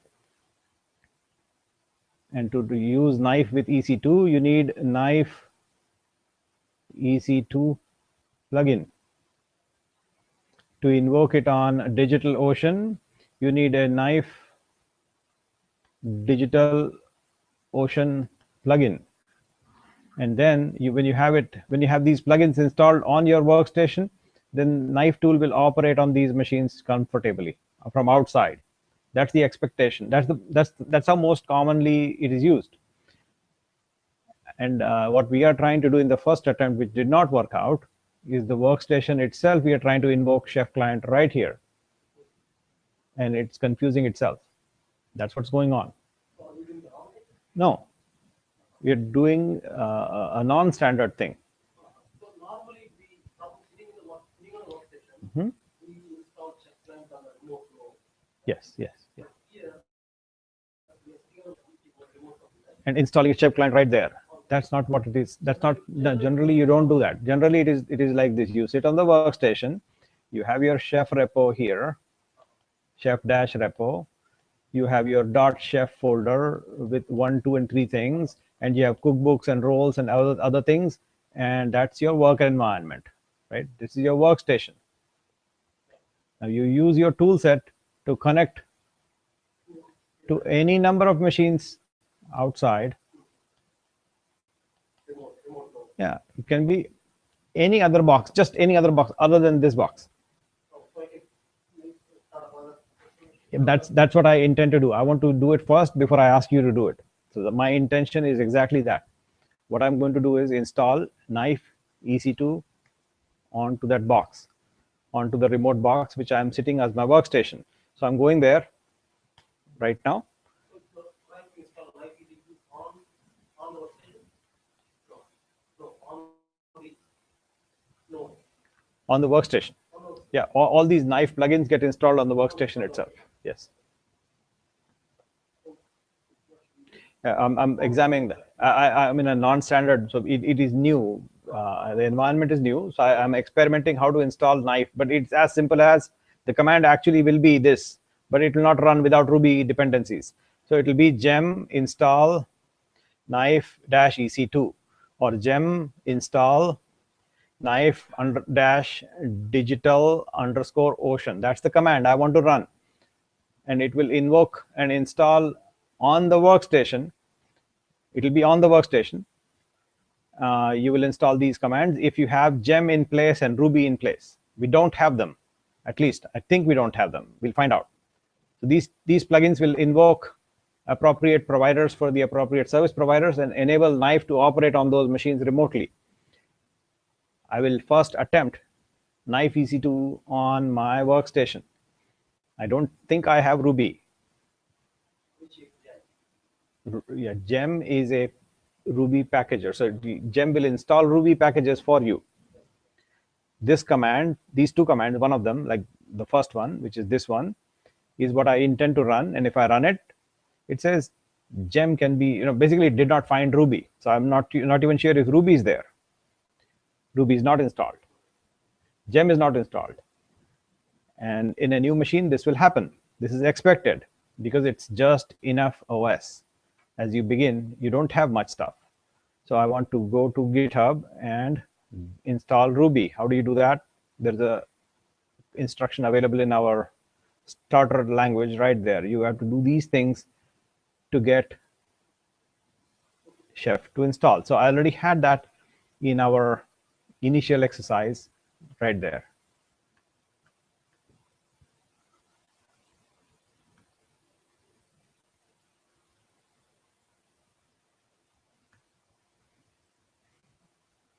So that's what I need to do on a fresh new machine, on a fresh new workstation.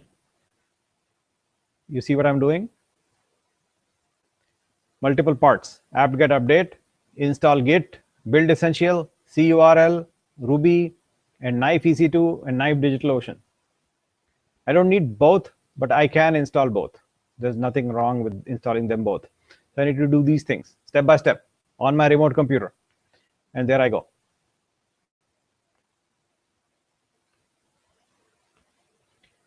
So how many things do I have?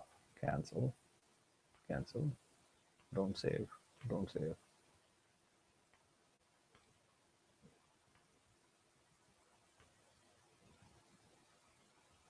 Did I just lose? I think I lost. Okay, bring it back. Do it again.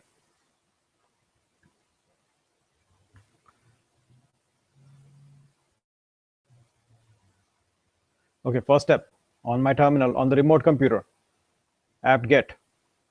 And there is a unable to resolve host IP address. This is like even an apt-get, you're running into the same problem. You saw that, Conrad? Yeah, it works, but then it's unable to resolve the host IP address. It works, but somehow still shows this error, this unable to resolve IP address error. Maybe it's an image problem. It worked. I see. So that worked. Next step, I want to install some dependencies like git and build essential and curl and all that stuff, which is also finishing up install pretty quickly. Next step is I want to install Ruby. And when that comes along, I'm preparing my workstation with these dependencies. The things I'm installing are git, build essential, curl, a curl, Ruby, and a gem. The gem I want in this case is Knife EC2. I may also want another gem, which is this one.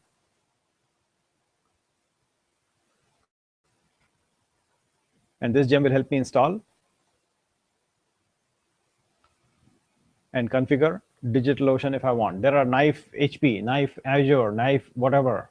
Everybody has a Knife plugin. You can just enumerate them and install like these and then operate multiple cloud providers all through Chef, just like that, like line number 4 and 5. So our thing is still working on getting something loaded. Should not be that slow. Community, yes. Yes. So what typically happens is if you are a cloud company, let's say Joyent, as an example, Joint will work hard to produce a plugin, a knife plugin, and distribute it in the community because it is in their interest to make knife joint available so that people can use knife with joint. And same goes with every provider. Just joint was one example. HP cloud. HP comes out with a new cloud service, and they will themselves work hard to make knife dash HP available so that it plugs into the environment that you can then use HP cloud comfortably. And so tomorrow, if you start your own provider, then you will have a knife dash Sama home that you will create and give out to the community because you want people to use your service.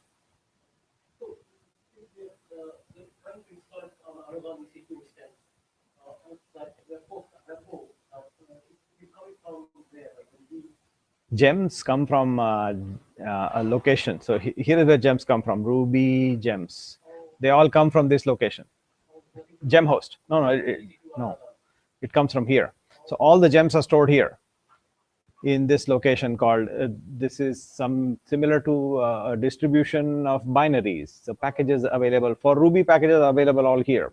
So you can look for Rails as a package, and it's available from this location. So see that Rails gem is available. So you can say gem install Rails, and it install Rails application on your machine.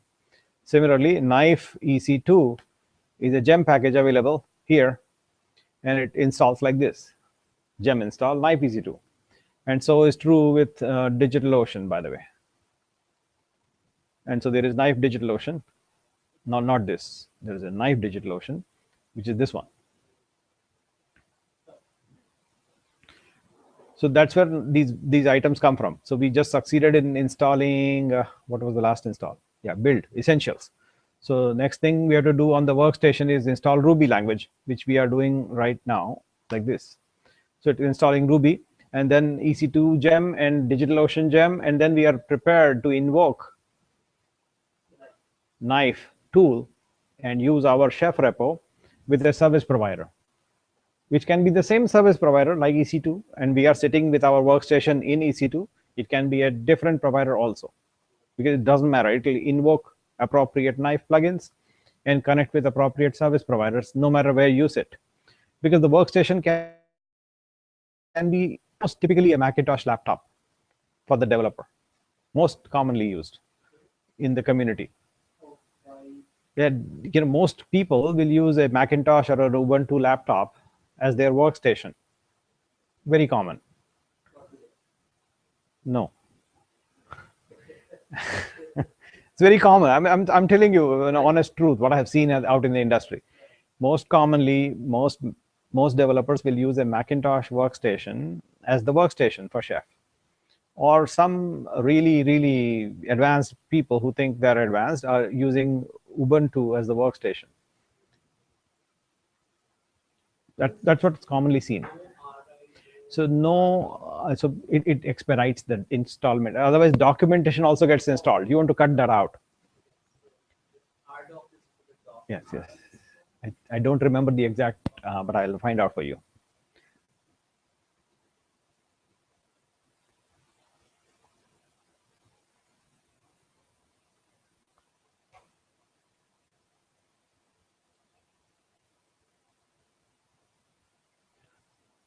Is it Ruby interactive?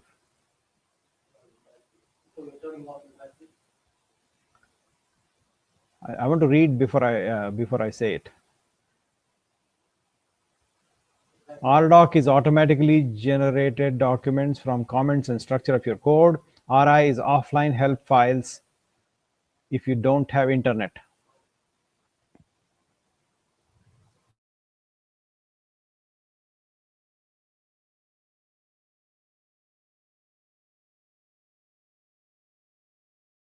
Interactive Ruby. Then why use that name? Just to confuse everybody. But yeah, it's a form of documentation. It is not interactive Ruby. It is Ruby interactive. That confuses everybody, and including me apparently a little bit. But that's why I wanted to read before I say it. Let's see if this thing finished. Yes, it did. Ruby finished. Dash no RI dash gadget called gemrc. So I'll show that next once I invoke the command here for EC2 installs, and I'll also invoke the other command, which is for DigitalOcean installs. It's just this is the commonly deployed method of using Chef with another box, not the same box where you're sitting on. Where you sit on the workstation, you don't want to install Chef and do all sorts of processing because you want to have the other machine configured the way you want, not this. So this is a properly expected. What's going on here? Is it building? I'm installing Knife EC2 plugin right now. Ruby is installed, finished. Yeah, so why install one gem, but create for whatever you can resolve. I think that may be an image specific issue that Conrad is not getting into, but We are getting yeah, yeah, image. probably specific to that Ubuntu image, because Conrad is not getting it, but we seem to be getting it. We'll try another we'll go to DigitalOcean and see what happens on that box. But right now, it seems to be installing Knife EC2 gem correctly. It finished. So the last gem I want to install is Knife DigitalOcean gem, which should be much faster this time because we have at least one gem installed and all the dependencies also taken care of. So most of it is same.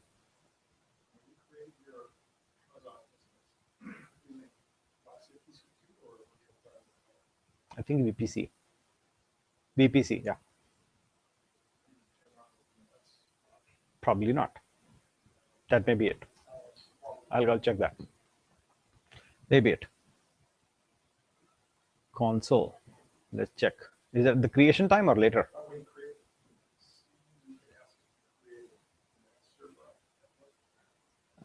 Let's see. Running instances, and I want to check our DNS settings here.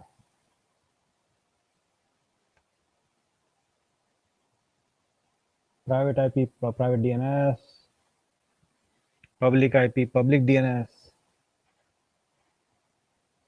VPC ID.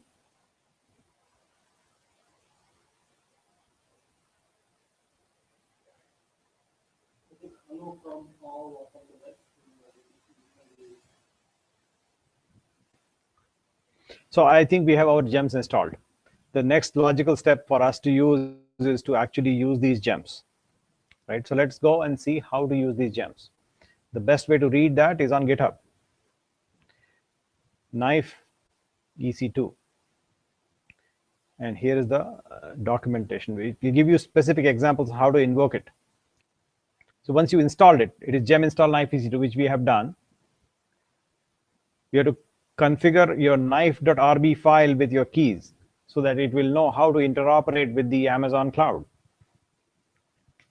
which is expected. So you have to add some elements to your file so that you can then interoperate with the Amazon cloud. And same is true with DigitalOcean. And for Michael, I think I would like you to use your workstation to invoke and interoperate with the Amazon cloud right now. So don't even if you are on DigitalOcean, fine, install Knife EC2 gem on that box and operate on the Amazon cloud so we can all be on the same page as a class. You can change later on, but right now, let's interoperate with the Amazon cloud, not the DigitalOcean cloud. Even though you may be sitting on DigitalOcean, which is fine. You can have your workstation wherever you like, including DigitalOcean. As long as you have these things installed, these 4 things, Ruby and Knife EC2 gem on your DO box, you can still work and operate on the Amazon cloud. Now, in order for us to be able to operate on the Amazon cloud, you need these 2 entries in your knife.rb file. These 2 entries come from the documentation. It basically says that I need to provide my keys and my secrets in this format,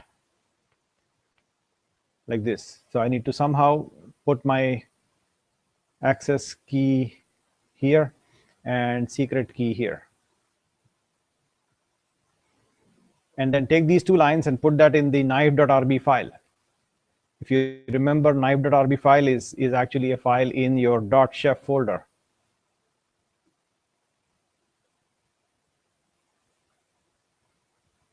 In that file here, knife.rb is the file here. You want to make sure that you modify that file and add these 2 lines at the end.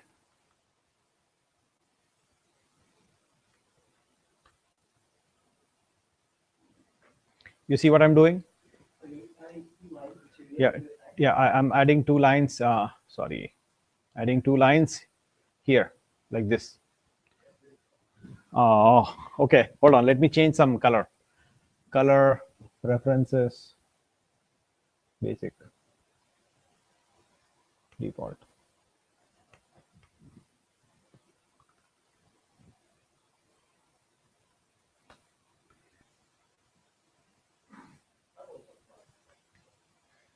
There we go, black and white. So I'm going there right now. I'm going to a remote computer, and I'm going to the black and white chef repo folder. Make it bigger a little bit here. And inside that chef repo, I have these .chef folder. So I go to .chef, cd .chef folder, and inside there I have 3 files. I will edit the file knife.rb, and in that file at the end, I'll place 2 lines. And these 2 lines are these 2 lines. And then I will save the file. That's what I want to add, these 2 lines at the very end, and put my key for Amazon Cloud and access key and secret at the bottom in this location. And that enables my knife configuration to invoke the Amazon Cloud as needed on demand.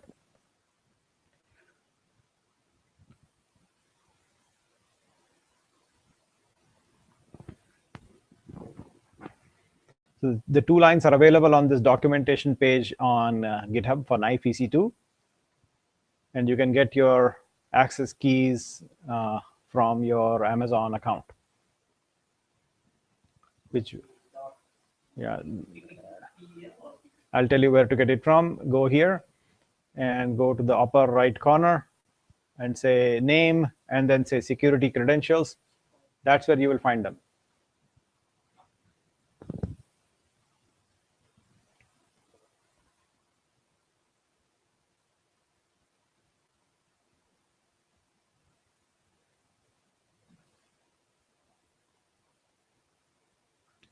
And so what I'm going to do now is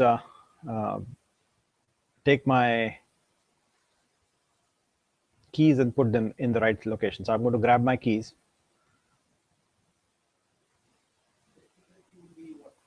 Secret key will be whatever you have. I don't know your secret key, but I'll tell you where to get it from. It'll be from here, from this location, and go to security credentials. And then it'll show you your access key and secret key, both. You should be able to get those keys. Because the secret key is hidden for you, you have to click a button to expose it. No, not make active. So I went into here, and then January 2013. So you're an old user. Okay. That means that I can create a new one? yes, you can create a new one. If you don't have your secret key already somewhere safe, you should create a new one. And so you remember, keep it really, really safe. Really safe. Yeah. And you can see it.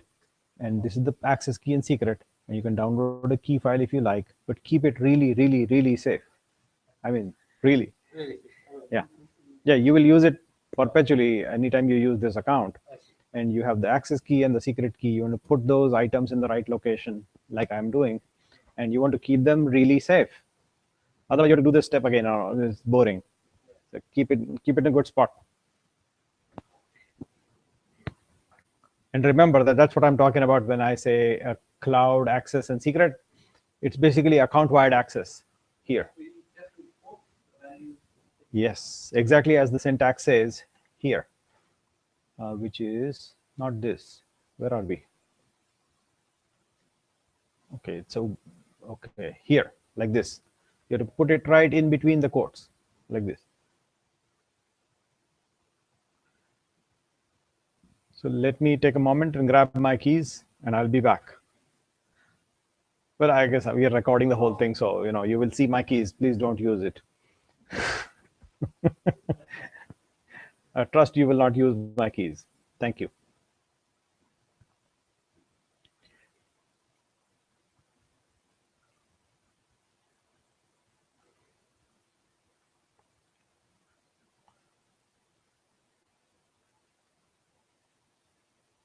By the way, this is how a global knife configuration looks like. Once you have multiple providers, they will have all of their keys showing up, like your HP Cloud, and then Rackspace Cloud, DigitalOcean Cloud, DigitalOcean Testing Cloud, OpenStack access keys, and here you have Google Compute Engine, and this is the EC2 keys. You define regions, and this is how a global view of a big file would look like. If you multiple providers, you can all manage through one common place like this. This is how it lays out as it grows. So this is you're seeing it as these are my live active keys that I should eventually change. So yeah, copied that, and I'm going to quit. Come back here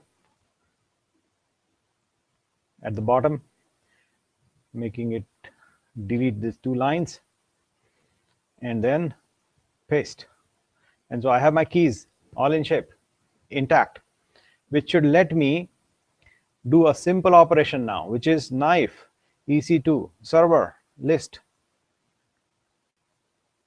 And it says I have no machines running. How is that possible? Oh, region was wrong. Okay, so I had to put the region. US East 1 will be used, and I'm in the other region. So I need to go back and change my vi.chef knife.rb and specify the region, which is knife. Cancel. Where is the region definition? Not this. How do you define regions?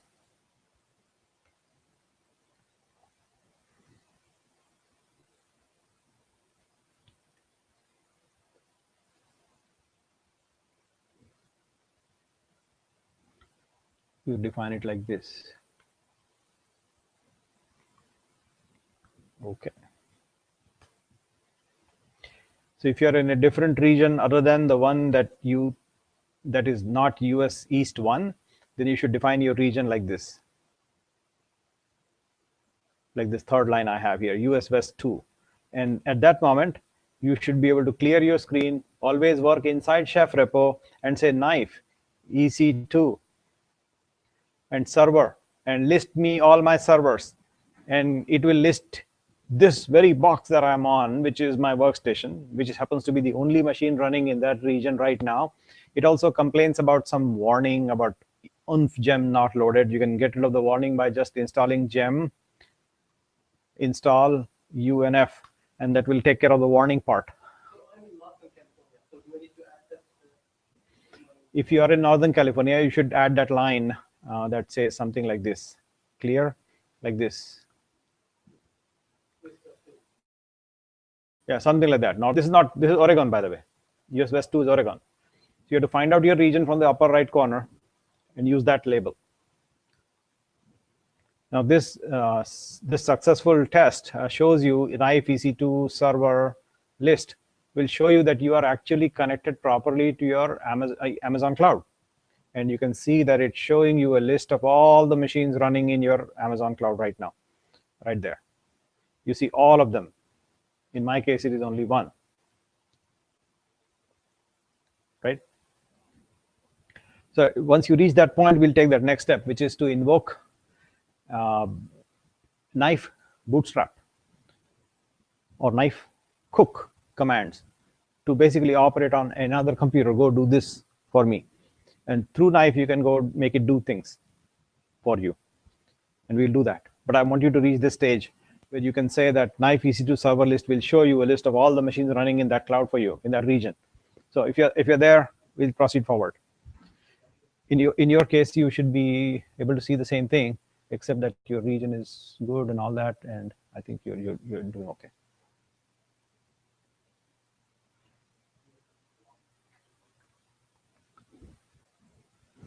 Yes, sir.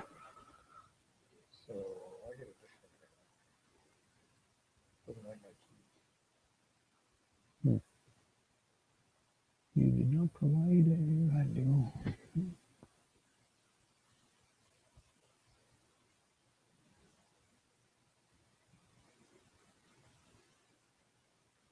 Can you go to this location, chef repo, and not work in the other location? And say, yeah. So knife EC2 server list. Keep what now? Knife Oh, run EC2. it- run it in this Yeah, directory. yeah, yeah. Knife EC2 server list. It'll work. Okay, so Yeah, it's in the wrong spot. So always work in this location. Otherwise, the file references go wrong. It looks for a file which is not doesn't exist. So I have my knife access ID, secret ID. Yeah, in the this is name. good. This is good. So now I try to. Yeah, yeah. You have to work in the folder called chef-repo. Dot dot. No. It will not work anywhere else. Yeah, everything is configured with the reference that you are. The assumption is you are working in the folder called chef-repo, and then everything will work. Knife space. It's a command. Knife space EC2 space server space list space. Address.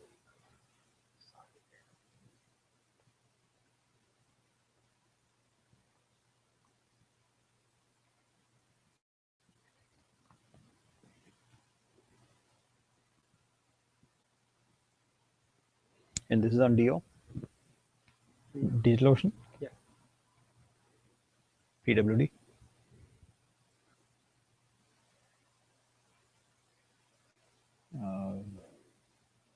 Can you show me the contents of .chef?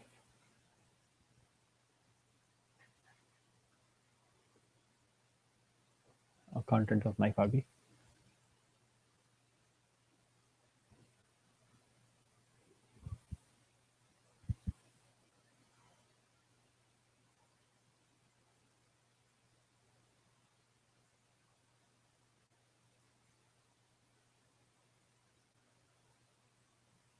West 2. West. Dash 2.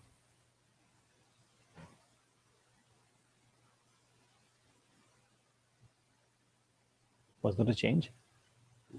Yeah, run it.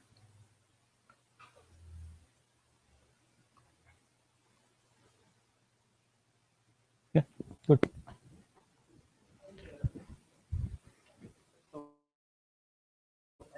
And that one knife EC2 server list for chef. Mhm. Like node method error for AWS symbol at line 10. Okay. Okay, double quotes, not single quotes. They are very picky about things. Yeah.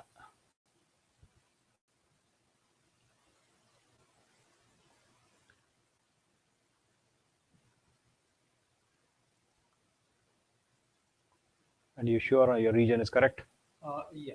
Okay. You check the Good. region. It should work now. So just say run knife. Yep. Okay, hold on. Let me watch it carefully. So I'm going to see it very carefully. There's probably some Knife EC2, yeah, my keys are broken. So no problem. chef. Oh, dot slash. My keys are, yeah, I understand. you can. Nice.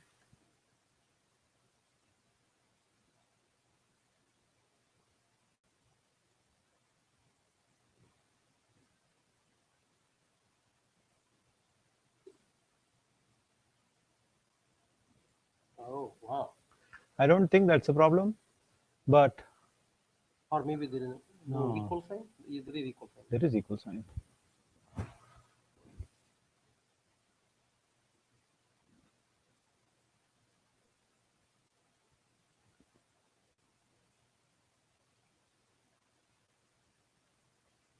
Sometimes what happens is that your quote symbol is the other quote symbol. You may have seen that there are two types of quote symbols. One is this one. The braces at the. Yeah.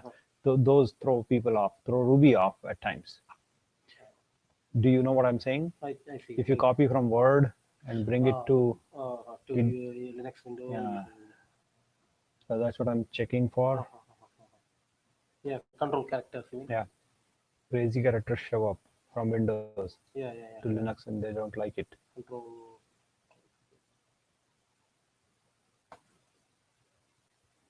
Yeah, I see. You're saying look for any control and sub control. Yeah.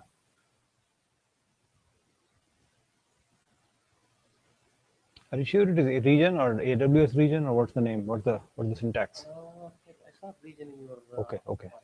That's fine. I think we are. Can you show me Knife RV, please?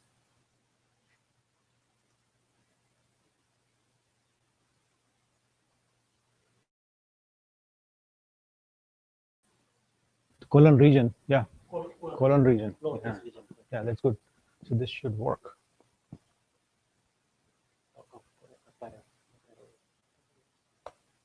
Yeah. Control C. Now what does it say? You have an error in the configuration file. Oh, An undefined method dash for AWS symbol and the line number error. Where are you getting the error? Line number 15. Let's go to line number 15. AWS access, AWS dash. I mean, that's what I got from the AWS access key ID, AWS secret access key. That seems correct. Yeah.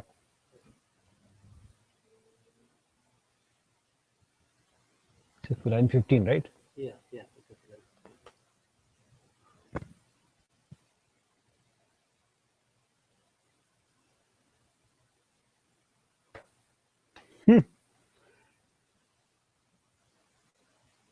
Delete the line Delete the 15 line and see, and see and type it again carefully. That should fix it. That should fix it. Yeah. These are crazy elements. How about you, sir? We haven't done it. So, Out. why are we not using? I mean, I see you run this on EC2, right? Mhm. Just on the same machine. No, Why it is not on the same machine. No, It's not. no, we are no. We have just setting up our workstation. We have not even run Chef yet. Oh, I see. We will now run Chef once we are ready. We are not even run Chef yet. What all we have done up until now is set up our workstation to operate on a remote computer. We are not even invoked remote computer yet. So, can we just like run it from the desk? Yes, you can. Yes, you can. But Yeah. you're saying just use Yeah, because virtual machine. I'm not saying you can use it on your machine. This will work just fine. This will work just fine given a Mac. No problem. So is it just fine? Do I need to install Knife on it, or Of course, of course. No, you do not have installed on your Macintosh. You do not have anything. And I would rather use a separate machine. Well, I'm looking at Amazon right now.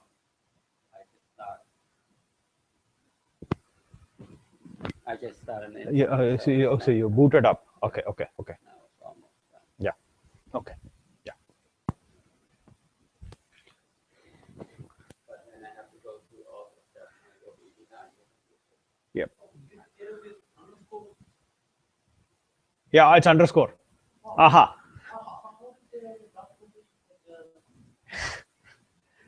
Wow. Where is the documentation saying dash or underscore? I think the documentation said so. I was. Where did you see the doc? Yeah, like my PC2 is where I went, and No. then my PC2 chef docs. So, Chef docs are wrong. See that AWS I know. access key, and then I went. I know to- the knife is different from the. This is the command line option that you're looking at. Knife is underscore. See that? I see. Yeah, then I went here and then the knife on PC2. Yeah. Command line options are dash.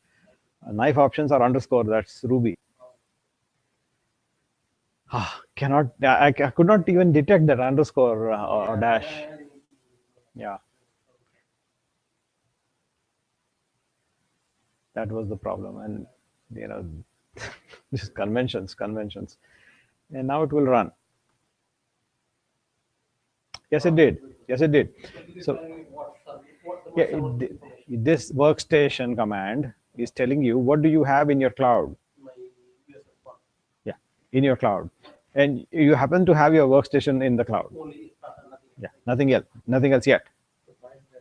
Because Yeah, exactly. Your workstation is away. not in the Amazon cloud. So you show empty. Amazon instance created and it's running now. Mhm.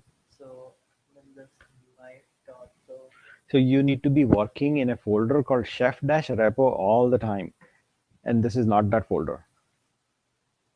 So it's a cd dot dot. Now you're in that folder. Yeah. So now you do like knife EC2 server list. And if you have completed all the steps, it will show you what do you have in the cloud. oh, so I haven't added these two lines yet. I see. So then sudo. Oh, sorry, no sudo, vi. Or rather, sorry, nano. I'm so sorry. Nano, So sorry, man. Dot chef.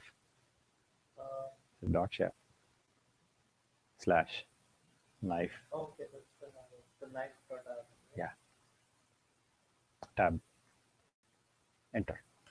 At the bottom, add these 3 lines.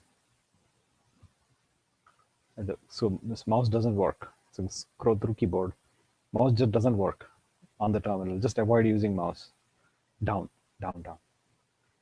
Oh, And then you type 3 lines, which is line number 10, 11, and one more. The one more is this.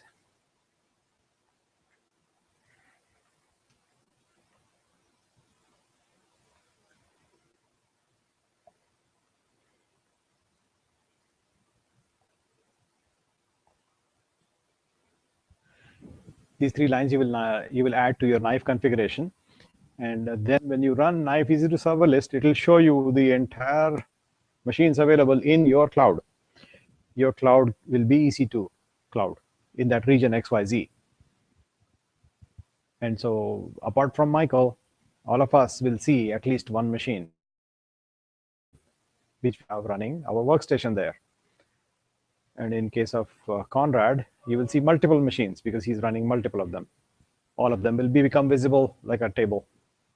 Line item by line item, you will see all the machines running in the cloud. And that is a way to quickly check, what do I got in my cloud? And we happen to be running our workstation in that same cloud, and that's why we see it right now.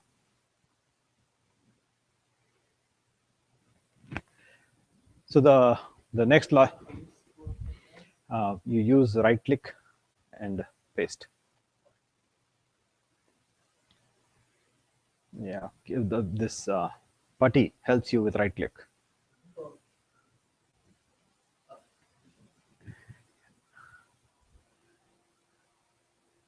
So I just installed my locally DigitalOcean. So you need to, if you're running locally on your Mac, you mean? Yeah. So for that, you need to install not only DigitalOcean but also Ruby and Gems and all that. You have Ruby already. Yeah. You have Gem Knife EC2 installed. Yeah. Oh, I didn't have EC2. I have Knife DigitalOcean. Okay. Okay, that's fine. Oh, that's fine. Yeah, that's fine. But you need to modify the lines and not use the secret access key for Amazon. Yeah. Instead, Yeah. there's a different word that you want to use for DigitalOcean. And so I would suggest sticking to EC2 right now, and maybe so we can have everybody go and operate on the EC2 cloud. If you go in a different direction, I would rather do it afterwards, if that's okay. Yeah. So let's stick to EC2 so we can all work together. I'll tell you what to put in the DigitalOcean cloud. That's not a big deal. Yeah, but right now I'm trying to connect to EC2 right now. Okay. To connect to DigitalOcean knife configuration is these commands.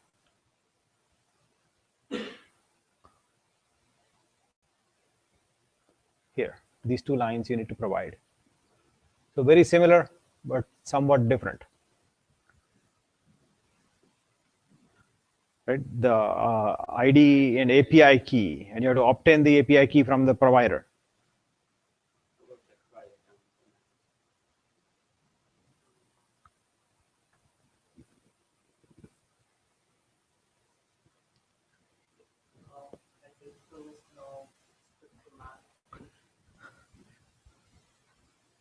Sweet.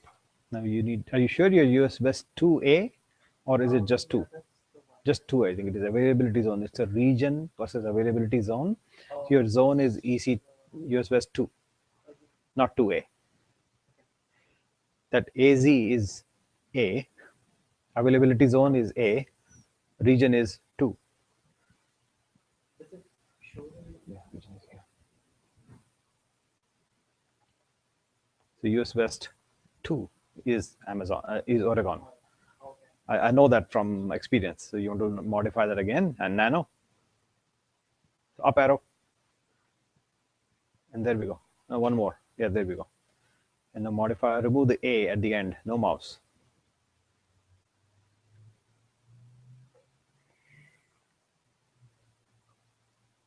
And save.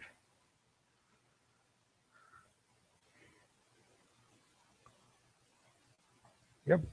Now it's a knife space EC2 space server space list. Will tell you all the machines you have running in the Amazon cloud in the US West 2 region, which happens to be only one computer right now, and that is a T1 micro and that IP address and all that. Yeah. Same IP, same machine. Yeah. In fact, this is a proxy to using the console. This command is a proxy to using the console. Okay. You don't need to visit amazon.console.amazon. If you have knife installed, you don't need to go there to the website. You can just from knife commands understand what you have. This server in Amazon now becomes my node. No, we don't want it to become node. We want it to be our workstation. Okay. So I thought the digital ocean one that I had. Do you have it already? I did not know you were using DigitalOcean, but that's cool. This is my digital ocean one. Are you sure? Yeah. This is my little first server. That's my digital ocean Ah. one. Okay. That's Then- where I'm running everything, and this is the Amazon. I see. So you basically don't need this machine right now. Yep. Right? Because this machine is DigitalOcean machine. Mhm. So if I say ifconfig, you will find a different IP address, which is 107.170, which is your Nitin first server. That's the digital. So you are like him, Yeah. but you apparently So also anyway, created I a machine created, in the yeah, Amazon cloud. Amazon. I would like you to use a new command, I will tell you, which is just for you, is to delete that server on the terminal like this. Something like this. It's a knife EC2 server delete. Just for you. You can do that and kill your server from terminal. So you're sitting on DigitalOcean on your workstation, and you will use this command to kill that machine in the Amazon cloud altogether. It will destroy the machine, and you're done. Yeah, it's fine. Go ahead, destroy. It'll complain. It'll ask you for an ID number. Done. Huh? It did nothing. It just came back to the prompt. So did it delete it? Knife EC2 server delete. Yeah. It did nothing. Oh, is it? Yeah, I don't think it did anything. So say list again. It'll still show you the list. There it is. You have to actually pass an argument of which machine you want to delete, and then it will delete. Otherwise, it won't delete. It doesn't know what to delete. So you need to pass an argument. Like I think the argument is some argument to pass. Yeah. So let's say the idea would be knife EC2 server delete example. Chef documentation. And you have to pass and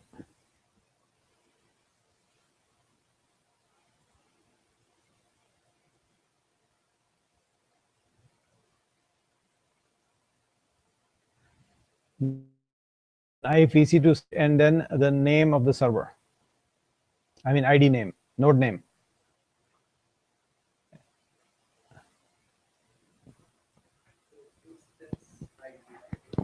Yeah, whatever you get the I dash number, that's the one you want to delete. Like this name I dash, that's what you want to delete.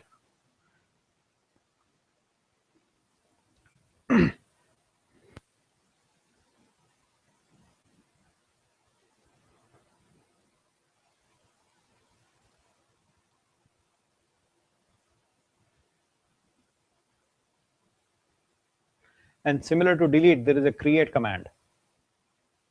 Naive EC2 server create.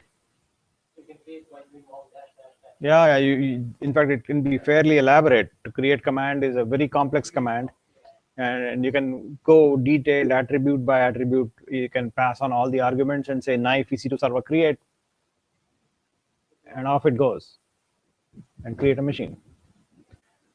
For now, I will get to the create command later on because it's fairly involved.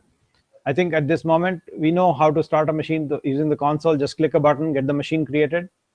And the next step is to bootstrap that machine with the starter recipe we have. So we'll get to naive EC2 server create later, not right now. What we want to do is use the Amazon console to start a machine, another machine, by the way, in some of in this side of the class, another machine. Oh, shall I create another one? Yes, and then invoke invoke chef through bootstrap command. That's what I'll describe now. So here's how it works. Before you do that, just watch me do it. What I'm going to do now is something like this: naive EC2. Sorry, naive bootstrap.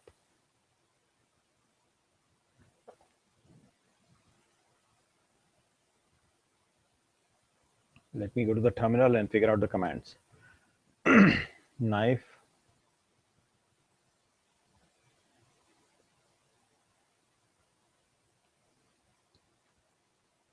Yep, that's the command. Let me construct the command exactly for our case, and then we'll run it.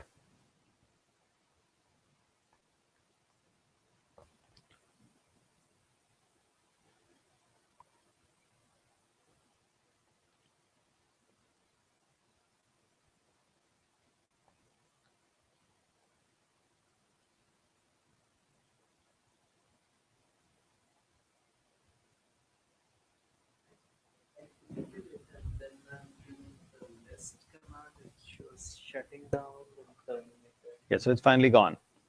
Terminated is gone. It will disappear after a few hours. Okay. It disappear from view after a few hours. It will say terminated.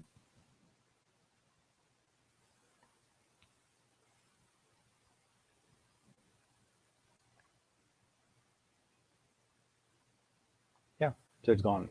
Right. Yep. Yep.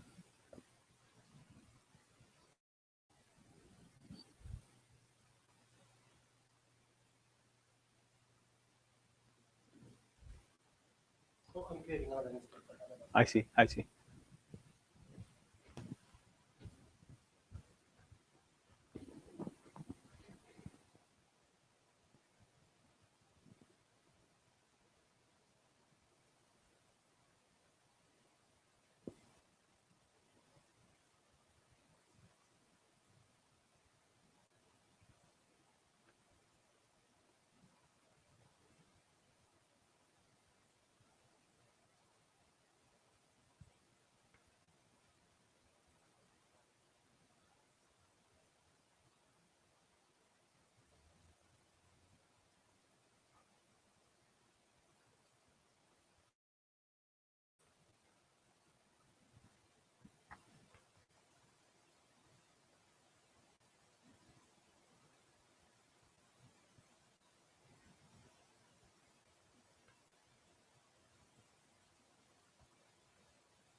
So here is an example of how to create a machine. Here, one example. Yeah, command line example, naive EC2 server create using chef, invoke these steps. There are lots of steps that go along, but I'll read them step by step. And begins from here. So using knife to start a cloud machine. The first step is note where you're working on, meaning you need to work in that folder called chef repo. That's a requirement. You need to be in that folder. And then you generate a key pair that you already have, by the way, but make region. The key pairs differ from region to region. If you are in Virginia region and you get a key pair from there, and you now happen to be working with US West 2, it won't. So one key pair from one region doesn't work in the other. That's some cautions. Caution with keys, use the one that you have, that you already. So I think these instructions and these cautionary instructions do not apply to this class. You already know these concepts. Yeah, it's probably trivial, so I'm going to skip some of them. They do not apply to you. You already know how to manage keys, and you know what keys you got from where, and so I'm skipping some of that. You want to select the correct region. You already have, not US East 1, but US West 2. That's what we are working on. Now, AMI ID, this is a key thing to remember, is to, when you say knife EC2 server create something, you need to tell it what to create, what machine image to use. And for that, you need to pass on an argument called AMI ID, machine ID, or machine image ID, Amazon machine image ID. If you are using another cloud provider, they will have different instructions on how to obtain their ID, and they may not call it Amazon machine ID. They'll call it HP machine ID or DigitalOcean machine ID or some other ID to identify the machine image that gets installed on the machine when it boots, when it gets created. They may call it something else, but the concept is this, that you have to find that ID, use it. The ID is visible right on the console as you start a machine using mouse. When you go to Amazon console, you might remember that when you select a machine, an operating system or something, right below there somewhere, you will find the ID itself. For example, watch this. And here I'm going to start a machine. I'm going to say I want this time Windows Server 2012 R2 base. That's what I want. And the machine ID is right there, right next to it. This one. See this AMI ID? That's corresponding to that image. So for any image you want to start, like Ubuntu Server LTS, HVM, SSD volume type, that's the ID you want to use for that machine image. So it is important to actually get that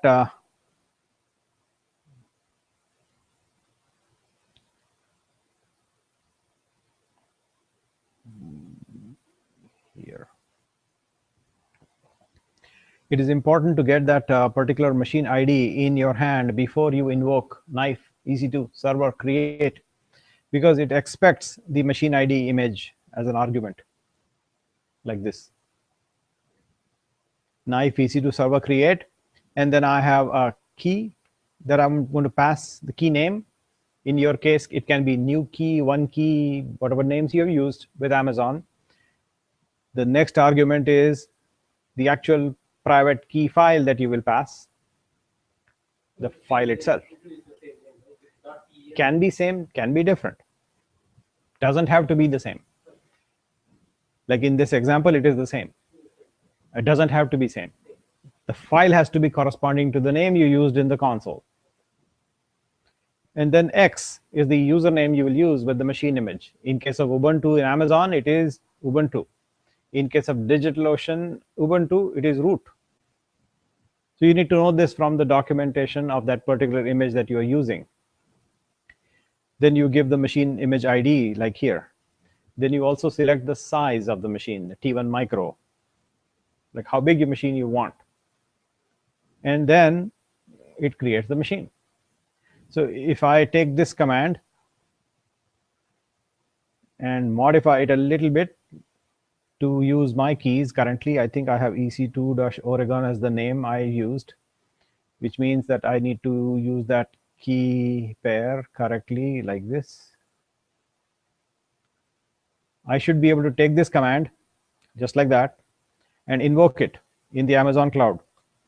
I will clear my screen like this, and I'll say knife EC2 server list, and I have only one machine, which is this workstation I'm running on, and then I'll invoke that command and see what happens. It'll actually create another machine in the cloud and come back.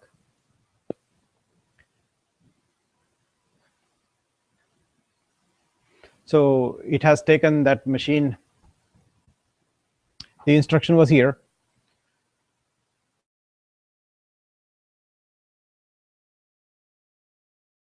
And we have flavor T1 micro selected.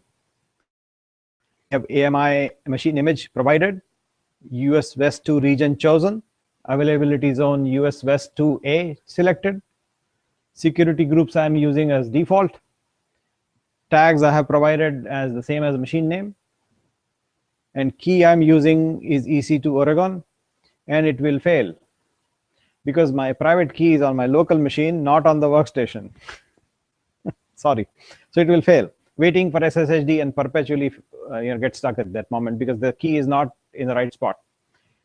The key should be in the workstation, and the workstation is away from me and key is here. So what I can do is from a back door, go put the key in the right location, and it might work. So I'm going to the back door. Yeah, that's the location. So I want to go there and put my key in that row. So I'll get my key from the back door, take the key, and then put it in that location.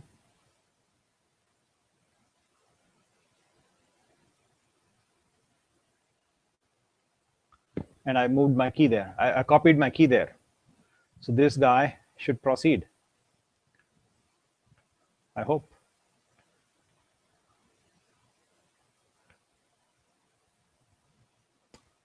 It timed out because I don't have the mic org validator PEM. Okay, why would I have Mike's org validator? So that package I have is bad. I mean, I took Mike's package and uploaded it, but it'll work for you. It got the key that I injected, but it did not have my keys. So it could not connect to Chef because I'm using Mike's package, the zip file. It will work for you. Try that. Give it a shot. This instruction will work for you. Just make sure to change line numbers for 5 and 6. And invoke a machine in the cloud. Make sure to change your, make sure you have your keys in the right spot. You can run it from your workstation, which happens to be on DigitalOcean, yes. But make sure that you have your private key. There are two types of keys here. Remember, I'm going to make this super clear so that don't get confused. There are two distinct types of personal keys that you're dealing with right now. See, one of them is this .chef folder in which we have 1, 2, and 3 items. This is a personal PEM. You have organizational PEM, and you have knife.rb. So remember that this is the personal key that you have been given by Chef. The other key you also need, which is also a personal key for you, is provided to you or you gave to Amazon Web Services. And that can be another .pem file. Like in your case, this one key apparently in your case. Right, so that file is different from this file. It's also a personal PEM. This is also personal PEM, and you need both. These 3 things that I mentioned first are sitting in this folder. They are sitting actually in your home /chef-repo /.chef folder. That's where they sit, 1, 2, and 3 items. The other key sits in a different location. So remember, the key sits in this location. Not authorized keys folder.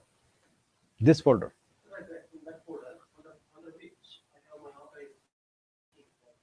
So authorized keys is a file. It contains all the keys that you have authorized, but it doesn't contain the actual key. The key file will be something like the one key .pem. Yeah, you should move it to that, copy it to that location here, home /.ssh. You should have it. You should have your personal key in that location in your workstation. Yeah, move it. I mean, copy it. You should have this key and these files. So again, repeating. This guy called Chef Company, Get Chef, gave you 3 things. They are stored in your home /chef repo /.chef, and 1, 2, and 3 things you got. This other company, Amazon Web Services, made you have a key that you use to connect to machines in that cloud. You have given a name called onekey.pem as the file name you have, and the key name you have used is also one key on Amazon console. This file is in your laptop. You need to make sure that you make it sit on the workstation in this location. In this same location, you also have a file called authorized keys, which is good, but we're not talking about that. We are talking about moving this file in this location. Like you have moved the entire folder in this location. So you want to give that file to that location. That spot needs to have your key, which is this key in line number 6. The line number 6 item and 5 are Amazon keys, not opscode keys. Opscode keys are referenced by the knife RB file, which is by default picked up. They automatically get picked up. The fact that you are running knife in a folder called chef repo, it will automatically pick up from your .chef folder and use them. The other key is referenced on the command line. Yes, yeah. Chef doesn't know what key you want to use, and Chef doesn't know which cloud you're using it. So it needs to have the key in the right location on your workstation, which happens to be somewhere wherever you have. But put that in the right box in the right location, which is this location on specifically this one. So this key file should be in this spot. Make sure you go there and put it, drop it there. An example will be something like this. I'll go to my home, I'll go to .ssh, and in there I have this authorized keys file and my key. See, I just dropped, using another terminal, I dropped my key in the right location. The location is pwd, and the files I have are these 2.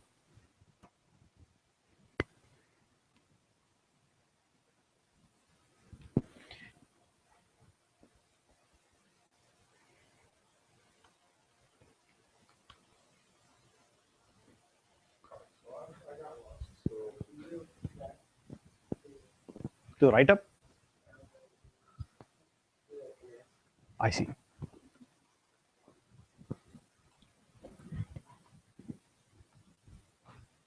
So what did you want to end up doing?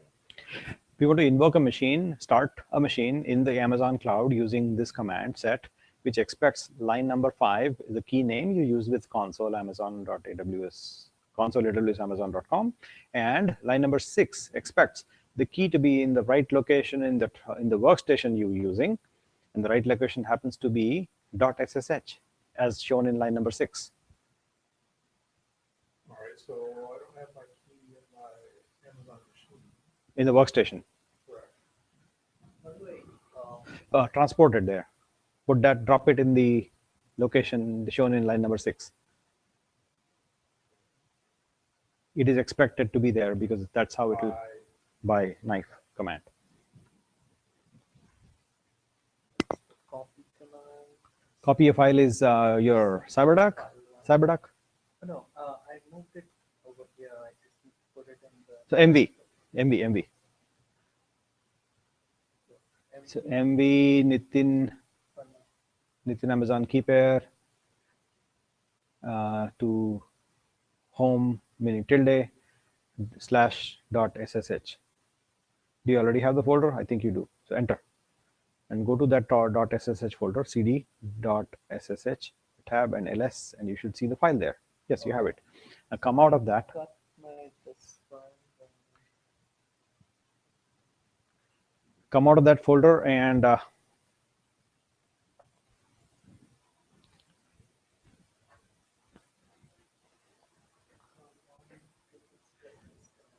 yep, it'll be in your case Nitin Amazon key in this spot. That's the name you use in Amazon console. So in Amazon, they identify, they don't know what names you have used.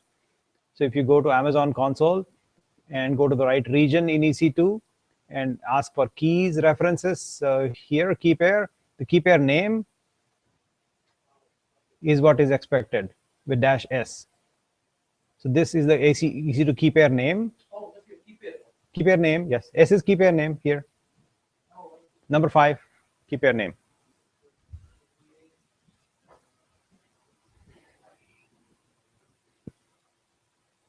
Oh, okay. Okay, no worries, no worries. I'm with you. I'll be with you. No worries. Don't rush.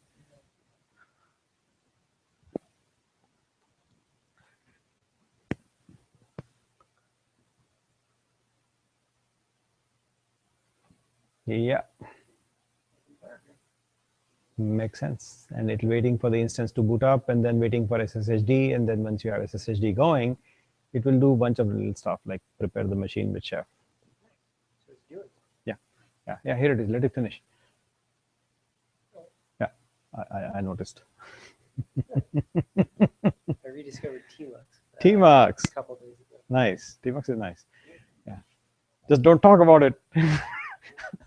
It'll drive people nuts. Want to talk about what? Tmux. Got you. can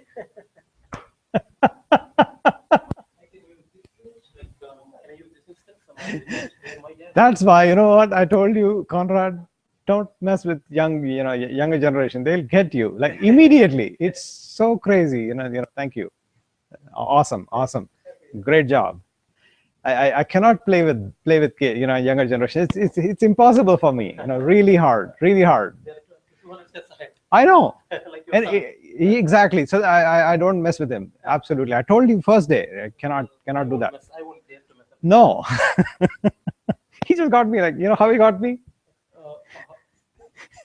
It's crazy. So he's using something called Tmux. I heard the name. Is Yeah. that I think I heard somewhere. Like, is that a multiplex? Yes, terminal multiplexer. Yeah. Yeah. So he's using that. You And find the user group or somewhere? yeah, it's very common. There's a book on Tmux, by the way. It's very powerful. Yeah. So you can ignore that warning. Does not exist. Meaning it could not find.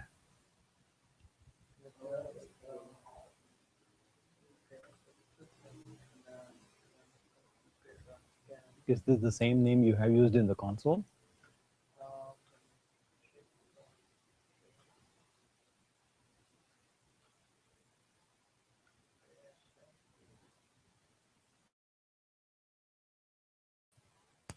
Oh, So the spaces. yeah, spaces have to be managed. So let's manage the spaces. Put that in a string.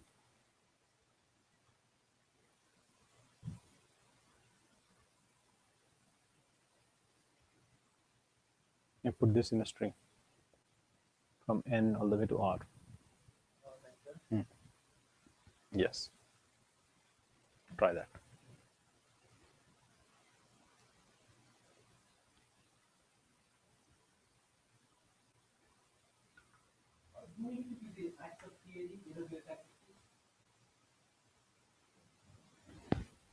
That's okay. Do I need to say, like I did all that, it's asking me for the AWS access key ID. You're in the wrong folder. You need to be in the right folder, which is chef -repo. And then things are okay. So invoke it. It'll be okay. VPC ID not specified. No default VPC for this user. Are you forcing to use a VPC or something? Yeah, probably. So I see the thing with the VPC here. That's us. Pass that ID.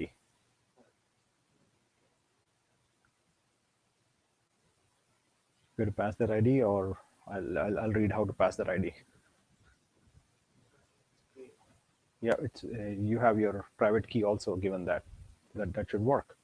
That should invoke a command.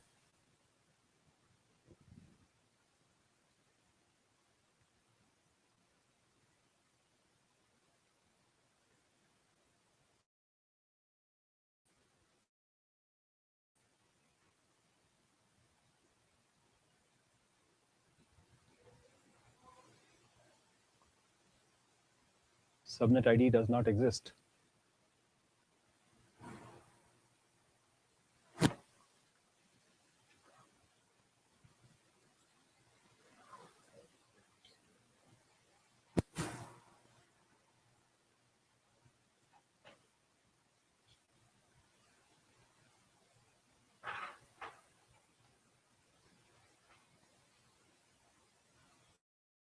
HVM is required for the instance type T2 micro.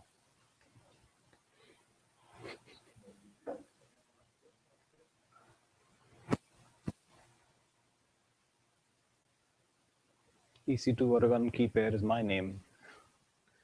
Your name EC2-Oregon, is that the same name? Like S-S here? So, Is that here the keys naming for you? So your key pair name is probably different. I don't know what your name is.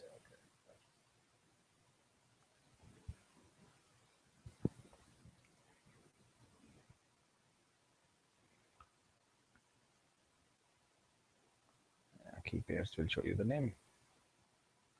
So one of these days is your name.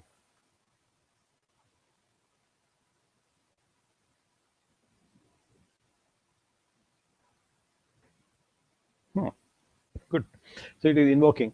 It will now wait for SSHD once the machine invokes. And if you have the key, your private key called Conrad Oregon in the right location, then it will do the next logical step of installing Chef on that machine and prepare the machine.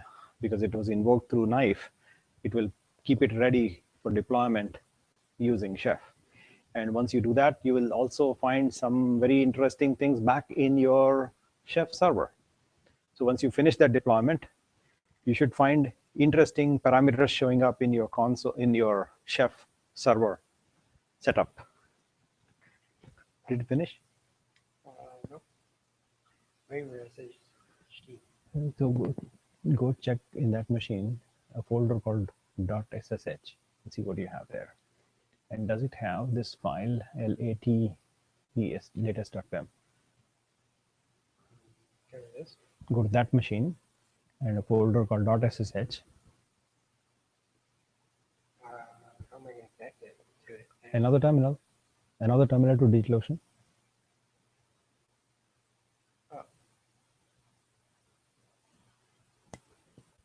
.ssh. Latest under. Oh, is there space there or what?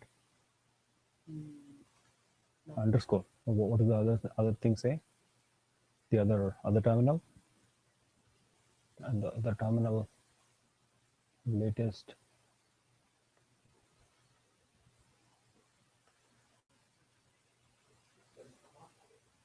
How long it has been waiting? A good amount of time. Quite some time, and it's not failing and waiting. Correct. That's crazy.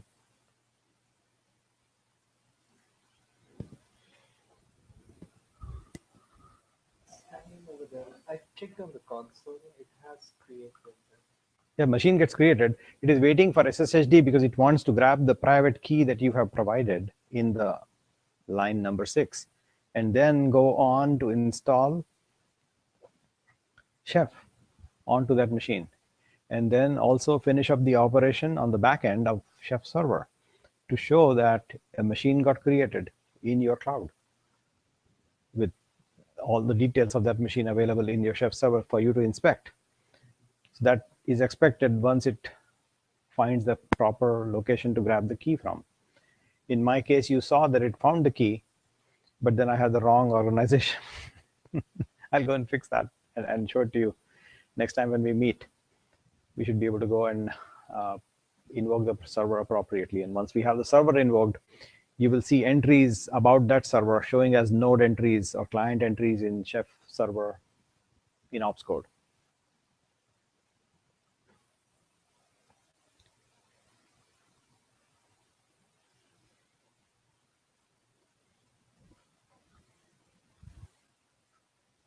I think it is waiting for some SSHD, but I don't know why.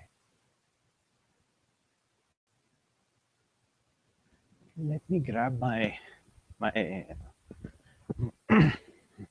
manage my organizational them and put that in the right location.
So I'm hacking. So what I'm doing right now is modifying my chef, my knife configuration file to align with my setup, which is not mic.org, but Classroom. And I'm going to quickly compare this with my previous setup.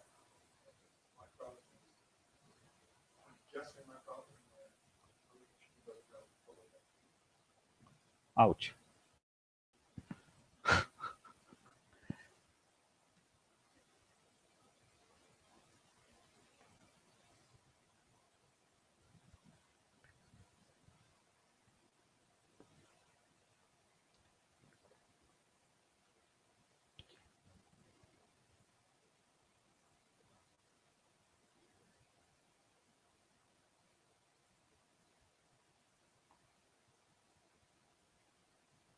So I'm going to invoke that same command again this time and see how it goes.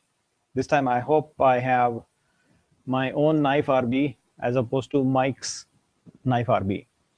So I'm waiting for the instance to create.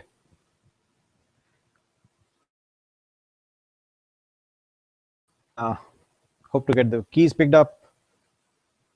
And I hope I have not made any typos in the knife RB. Well, it'll catch. If there are typos, it'll absolutely catch. It's way better than me in catching typos. I think this SSHD is probably a VPC issue. Yeah, yeah. So this time I just ran once by giving so I gave this command to and then I added dash VPC option. I don't know if that's correct or not, and put the VPC ID. It ended with check level 16. So did it succeeded? It means it succeeded, did it? And then I did a list. I had already 2 running. So go check your chef server, ops code. Oh, ops code. So see, in my screen, it is done SSHD also, and now installing chef. On your server. Yeah.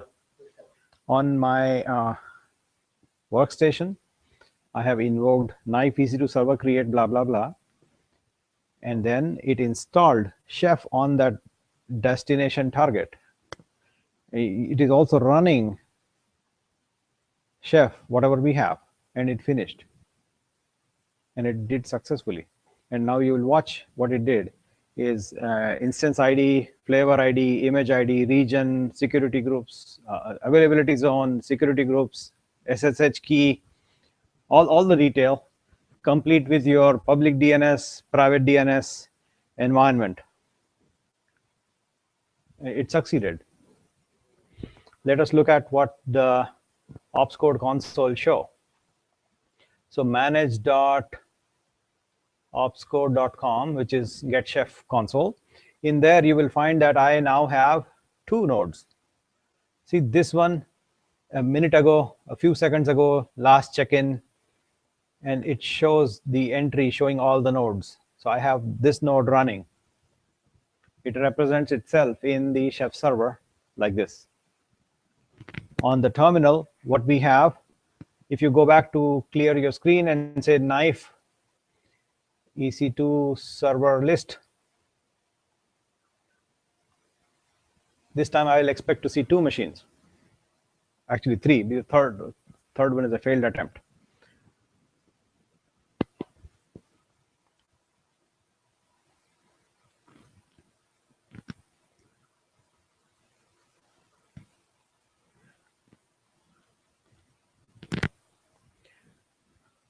Now, some of us are running into this SSHD problem is probably because either IP address or VPC issues. We need to look at how your machines are configured, but that should not be a problem. We'll do that next time.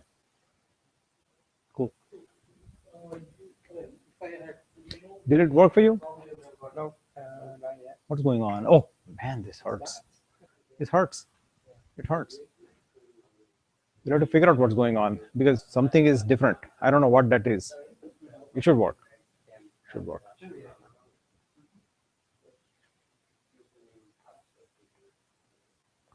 The challenge with the biggest challenge, I think, what I have in specifically this knife EC2 server create is this concept of too many keys. Like you have every provider has a set of keys to deal with, and everybody wants to use. You need to understand what types of keys you have, where do you expect them to be placing, and all that.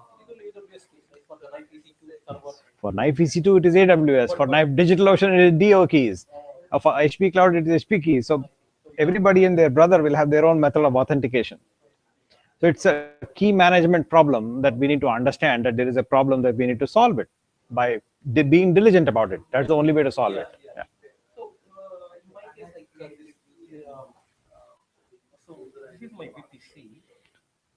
I think if we can, before we jump onto the VPC segment, what I want to do is if there is a way in your accounts to not use VPC, just go public cloud, much better. Much easier, right? If you, I don't know if you have that option yet. If they're just Reinstall. I have to install. potentially, if you have that option of going not through a VPC, just go directly in a public cloud, That would be better. much simpler for us to actually understand it. Once we get to that point, then we can go experiment with VPC options and subnets and all that. Yeah, it takes otherwise Yeah, otherwise we get confused. distracts the thing. Our focus is to get this thing to work, Right, rather than we are get that one first, and then we jump into VPCs and subnets. what do I do right now? Just give that. You can kill, but remember, you need to create again. So destroy your EC2 console, EC2 machines, either by console or by knife EC2 server delete -I, and kill all your machines, but create them again. Creating them again, if you succeed in once, you can do it again and again, any number of times. Terminate is the right way to kill on the console. And we can use your 15-step procedure to restart instance. Like, I mean, AWS instance we can do. Yeah. But like variation of instance running chair for The workstation. Yeah. So keep one workstation alive and running if you have. If you have at least one box running, up and running, I think you should use EC2 if you have a free account, or DigitalOcean. I'll give you a coupon. Use that and keep that active. Use that as a workstation. That will help you. Or ask him. You can minimize the bill by stopping. Yeah. Yes. Or ask him. He can probably give you a Boeing machine. I don't know. You decide. Yeah. Something like that. He has something that he can decide to give you your call. I don't know. But he does have something that he can give you internally. Oh, can we get any credits? We can apply I have Boeing paid Amazon. I think kill it. We need to study what's going on. Are you in a VPC or something, or do you know?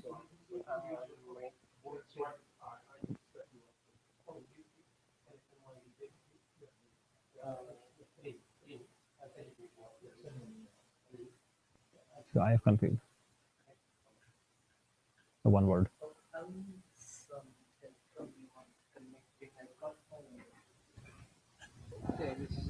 The public. Yeah, this is my workstation, the digital. Oh, DO. Okay. So I want to see your console, Amazon. Oh, I see. Amazon console, like web browser. Machine. Oh, Any machines there? you got to set up the, you gotta have PuTTY installed. So try launching something. Don't actually launch, but just try launching. Oh, it's terminated. That's good. And then So select Ubuntu. Select. And Review and launch. See what the default comes up with. Okay. Launch button should bring up what? Keep here. Fine. Cancel. I'm going to go do VPC business. That's what people are running into, and that may be the reason why. Is there another way to invoke a machine without?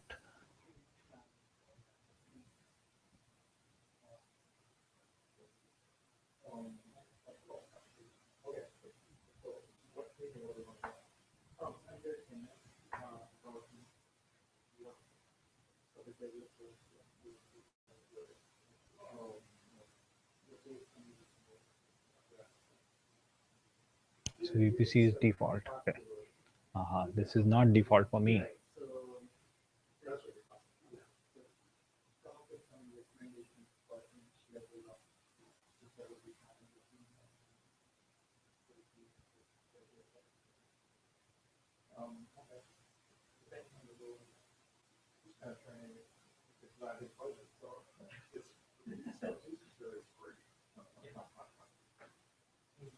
It's actually the time of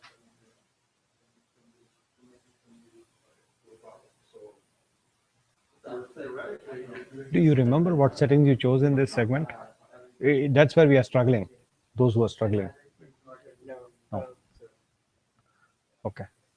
I think I would suggest sticking with what we already have. This, if there is a without VPC option, I would go with that. But apparently there is none, so it's fine. And then we select 2A as a subnet. Enable the auto assign. Enable, specifically call it to enable. IAM role, leave it alone. Leave everything alone. It's mostly networking issues is what we are running into, I think. So that's where next time you run, select these choices. Cool. Is it a way to terminate the command in Unix? Like it was hanging, right? Yes, Control C. Control C and that terminates That kills it. Yeah. brings it back to the prompt. Okay. I will look at it.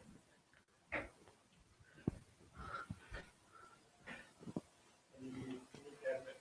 It's not set right, you need admin rights on your workstation. Oh, then forget. Well, you can get admin rights temporarily from the home. Yeah, okay. Yeah, every time we talk about that topic, I just shy away from it. Dealing with those guys. What I did long ago was I had to set up a second Windows account. And then I used as far as Active Directory is concerned, it's testing. Oh, And then I had that, I did a test account. I get my laptop. I used to use that. yeah. So that my test account has admin rights on my workstation. Yeah, it's a strange place that I don't want to go to. Like people who don't like code or do anything, they have a admin right for years and no one care about it. Then when they ask you to do things and they get admin right, you need to go all the way to the right to the director to do it. And after I'm done,